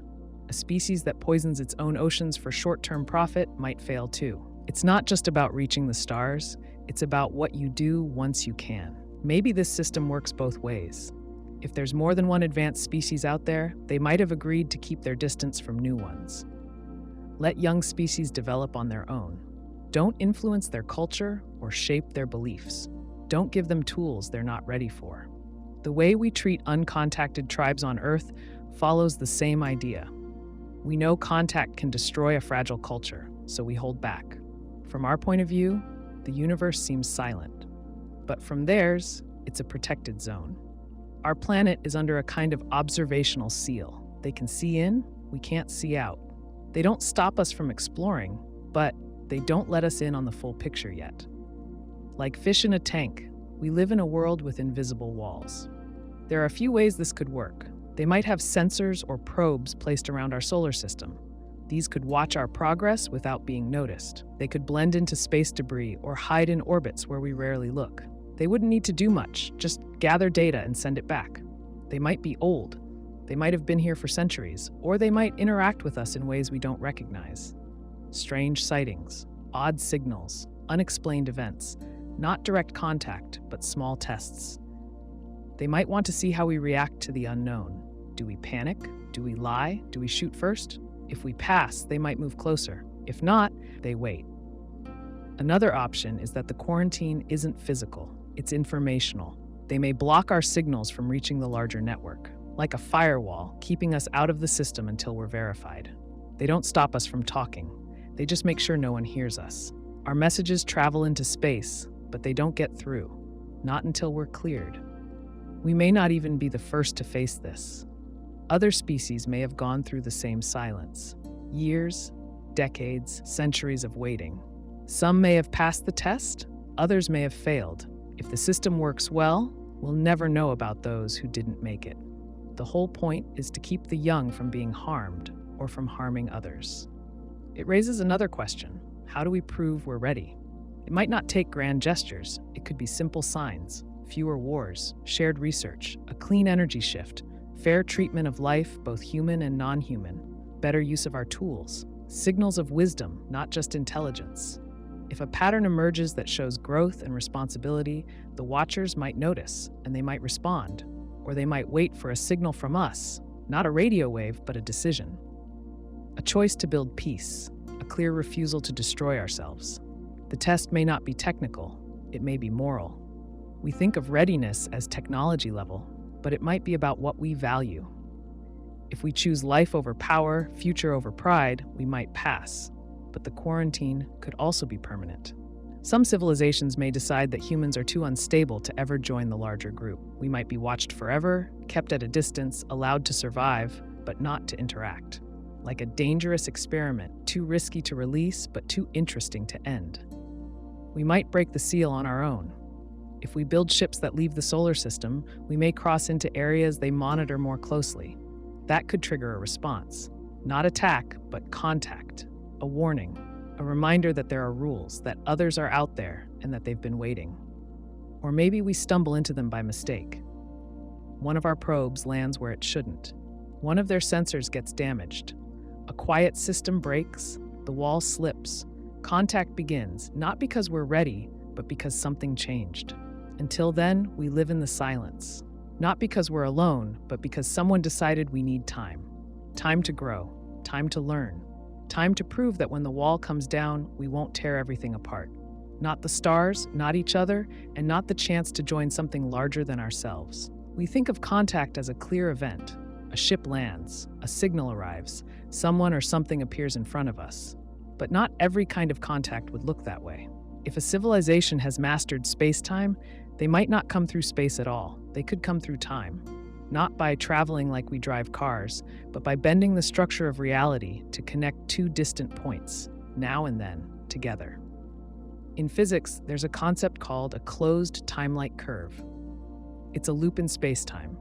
It means an object or a signal could move forward through time, curve back, and arrive in its own past. The laws of general relativity allow for this in certain extreme conditions, near rotating black holes, cosmic strings, or in artificial space-time structures. In theory, information or matter could move through this loop and emerge in an earlier time. Now imagine a species that knows how to use this, not just as an idea, but as a tool. They don't need to send ships across light years. They don't wait centuries for their message to arrive. They bend the path. They connect their now to our now, or to our then. They don't come through the stars, they come through time. The result wouldn't look like a spaceship. It wouldn't be a clear message. It might not be direct at all. If they can push information into the past, that message could take any form. A dream, a myth, a sudden idea, a pattern in nature. A strange event no one can explain. Think about stories from history. Bright beings that appear, speak briefly, and vanish. Lights in the sky before flight existed. Messages that seem to come from nowhere, telling people what to do, where to go, or how to build. Some say angels, some say gods. But what if those were not beliefs or hallucinations? What if they were contact? It wouldn't take much. A single phrase, a small correction, a whisper in the right moment could change history.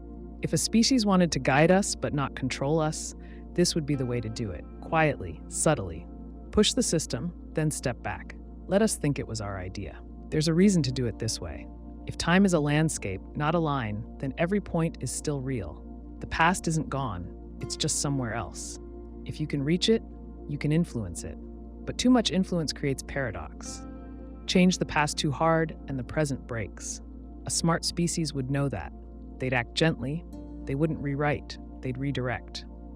Now think about ghosts, not in the horror sense, but in the pattern sense. Shapes seen when no one's there. Repeating actions with no clear cause.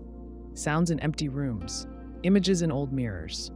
Most people dismiss these as tricks of the brain. But what if some of them are echoes, soft contacts from somewhere else in time? If a closed time-like loop lets a moment replay, then a place might hold more than one time at once. What we see as a haunting could be a misaligned signal. Not from the dead, but from the living. Just not from our now. It could also explain why contact never stays. If time is being manipulated, the contact may only last seconds. Then it resets. The message gets through, but the window closes. We remember something strange, but we can't prove it. The signal arrived and left with no trace. This also changes how we think about miracles, events that break rules, light that comes from nowhere, voices heard in silence, wounds that vanish, water that flows in dry places. If these events were real, not imagined, then they were events outside of our physics, or at least outside our usual view of it. If an advanced species can fold spacetime, they could make small exceptions to local rules. Not to impress, not to control, but to move something through a tight gap. A short message, a soft change, a flicker of light that holds meaning. They could even leave a trail, something we wouldn't notice until the right time. A pattern in numbers, a code in an ancient site, a message that only makes sense after we learn enough physics to see it. The signal was always there. We just weren't ready to read it. This could be why so many accounts of strange contact follow the same format. Something appears, it behaves oddly, it communicates but not with sound. It gives information that doesn't fully make sense. Then it vanishes. People remember it but can't explain it. Some call it religious, some call it nonsense. But the form matches, brief, clear, and strange. Closed, time-like contact might also explain déjà vu. That feeling of having lived a moment before. Maybe we have. Maybe time isn't a straight path, and small loops let us relive parts of life. Not on purpose, but as side effects of larger bends in the structure. The mind notices before the body does. This kind of contact wouldn't be public. There'd be no global announcement, no landing, just a few people, touched in small ways. A feeling, a moment, a thought that doesn't feel like theirs, a dream that carries something new. If aliens used this method, they'd appear only when needed. And then they'd disappear, as if nothing happened. We might not notice unless we start to look backward with purpose. We might study old texts, strange symbols, and stories with fresh eyes. Not for culture, but for code. Not for belief, but for intent. Maybe parts of our history carry more than lessons. Maybe they carry a signal. Physics doesn't ban this, it just makes it hard.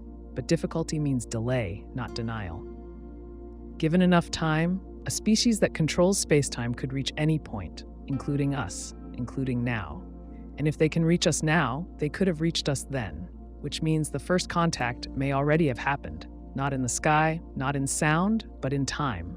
One brief ripple, one soft message, placed carefully, left for us to find. You open your eyes, you're in a room, there's a table, a window, light, you think, I exist.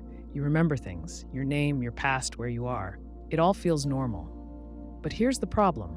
None of it may be real, not in the usual sense. It may not be part of a long, stable world. It might not have a past at all. It may be a brief and accidental arrangement of matter, a mind that formed by chance in the void. That's the idea behind the Boltzmann brain. In physics, entropy measures disorder. A high-entropy system is messy. A low-entropy system is ordered. Our universe began in a very low-entropy state, a smooth, hot, dense place. Over time, entropy increases. Stars form, burn, die. Galaxies spread out. Eventually, everything cools down and disorder takes over. In a very long time, the universe reaches heat death, a quiet state with no structure or energy gradients. Nothing happens. It just drifts. But even in a dead universe, quantum fluctuations remain. Tiny, random changes in energy still occur. Over extremely long spans of time, matter can briefly arrange itself in almost any form. Usually, these arrangements are meaningless, just noise. But very rarely, something strange can happen. A working structure might emerge for a moment. A molecule, a rock, a tool, or a brain.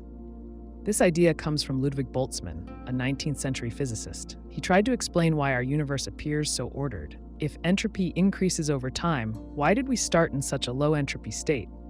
One answer is that random fluctuations can briefly lower entropy in small pockets. Most of the time, nothing happens.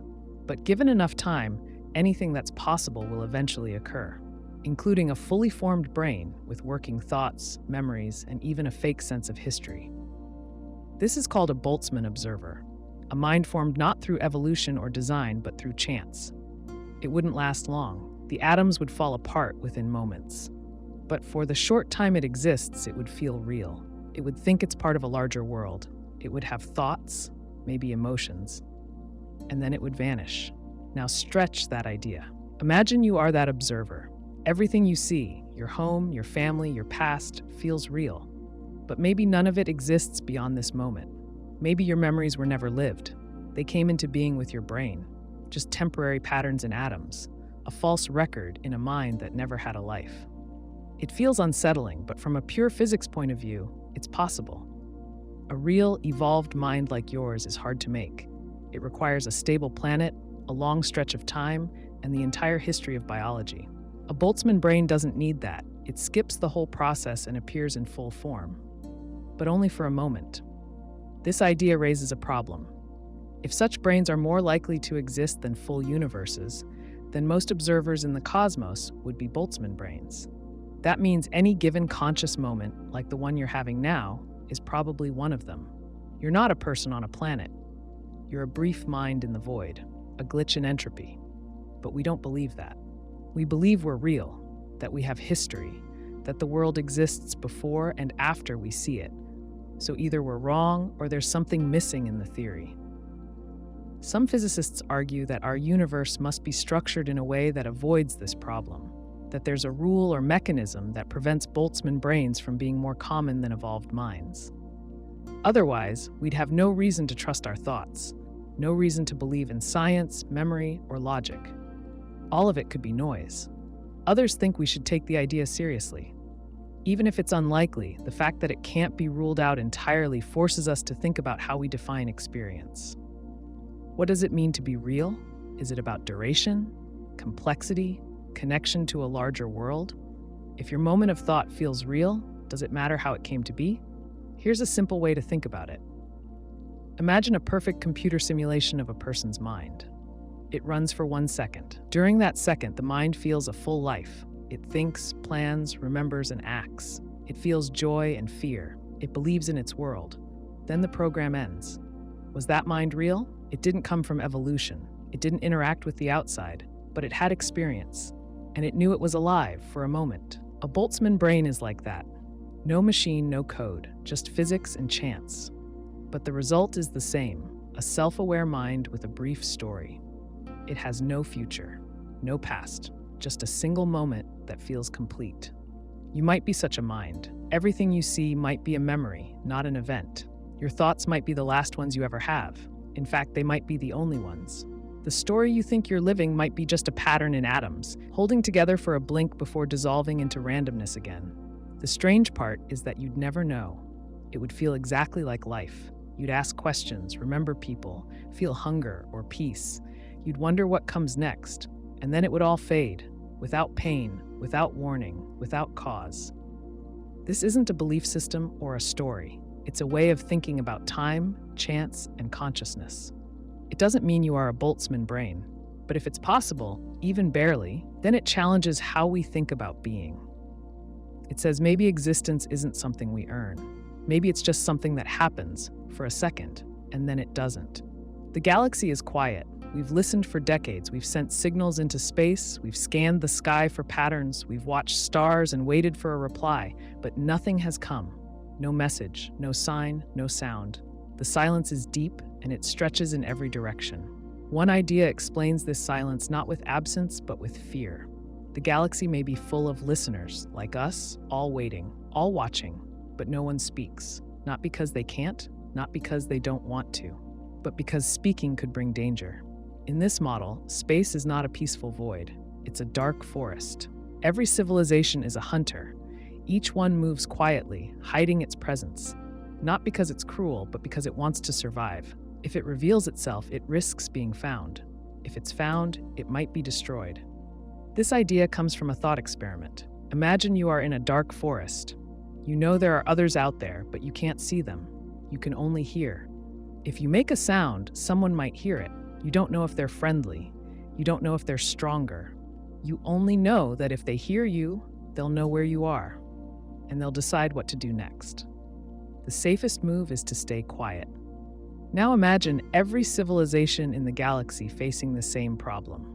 They've reached a point where they can send signals into space, they have technology, they have goals, but they don't know who else is out there.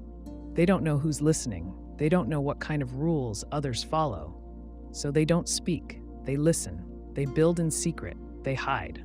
We know that signals travel fast. A single message could reach thousands of systems, but once it's out, it can't be taken back. If a predator hears it, they might come. Not out of hate, not out of malice, just out of instinct. In nature, the strong hunt the weak. In space, the cost of losing is extinction. Some argue this model is too grim, that advanced species would be wise, not violent. That once a civilization reaches a certain level, it grows past fear. But we don't know that. We don't know how intelligence shapes behavior. We only know one example, ourselves. And we've built weapons faster than we've built peace. A cautious species might assume the worst. If you can't know the intent of others, you plan for threat, especially when the stakes are so high. On Earth, this logic fuels arms races. No one wants to strike first, but no one wants to be unprepared. In space, the fear is even greater. You don't get a second chance. This creates a strange result. Everyone wants contact, but no one dares to try. Each world watches and waits. They build deep. They power down when not in use. They mask their heat. They use tight beams instead of wide broadcasts. They run dark. Some might send probes, quiet machines that drift between stars, watching but not speaking. They gather data, scan planets, and report back home. No lights, no noise, just sensors. If they find something risky, they don't engage. They move on. If they find a loud planet, they mark it. Maybe they leave a warning, or maybe they watch to see what happens next. We might already have such probes in our system. They wouldn't need to land. They wouldn't need to glow or move fast. They could hide in stable orbits, or in the shadow of a planet, or inside a rock. They would wait. They might have been here for centuries. We wouldn't know unless we found one by accident. Some say we've been reckless. We've sent signals into space for over 100 years. We've broadcast music, math, and maps. We've told the galaxy where we are. Maybe it's too late to hide, or maybe no one noticed. Maybe our signals are still too weak to draw attention. But others might think differently. A species that hears our noise might judge us based on what we send. They might listen to our arguments, our wars, our noise, and decide to stay away. Or they might decide we're a risk. If they follow dark forest logic, the safest move is to strike first, before we grow strong. This is not about evil. It's about game theory. In a galaxy where you can't know your neighbors, trust is rare. If the cost of being wrong is extinction, then silence is safety. This view doesn't mean space is full of killers. Most species might be peaceful, but it only takes one that isn't. One aggressive civilization could wipe out hundreds of quiet ones, so the quiet ones stay quiet. They survive by not being noticed. If this model is true, we have a choice. Keep talking and hope no one dangerous hears, or go silent and hope it's not too late. Some scientists already suggest reducing our radio footprint, not because they believe we're in danger, but because we don't know we're not. We may also need to rethink our search methods. If others are hiding, they won't send signals.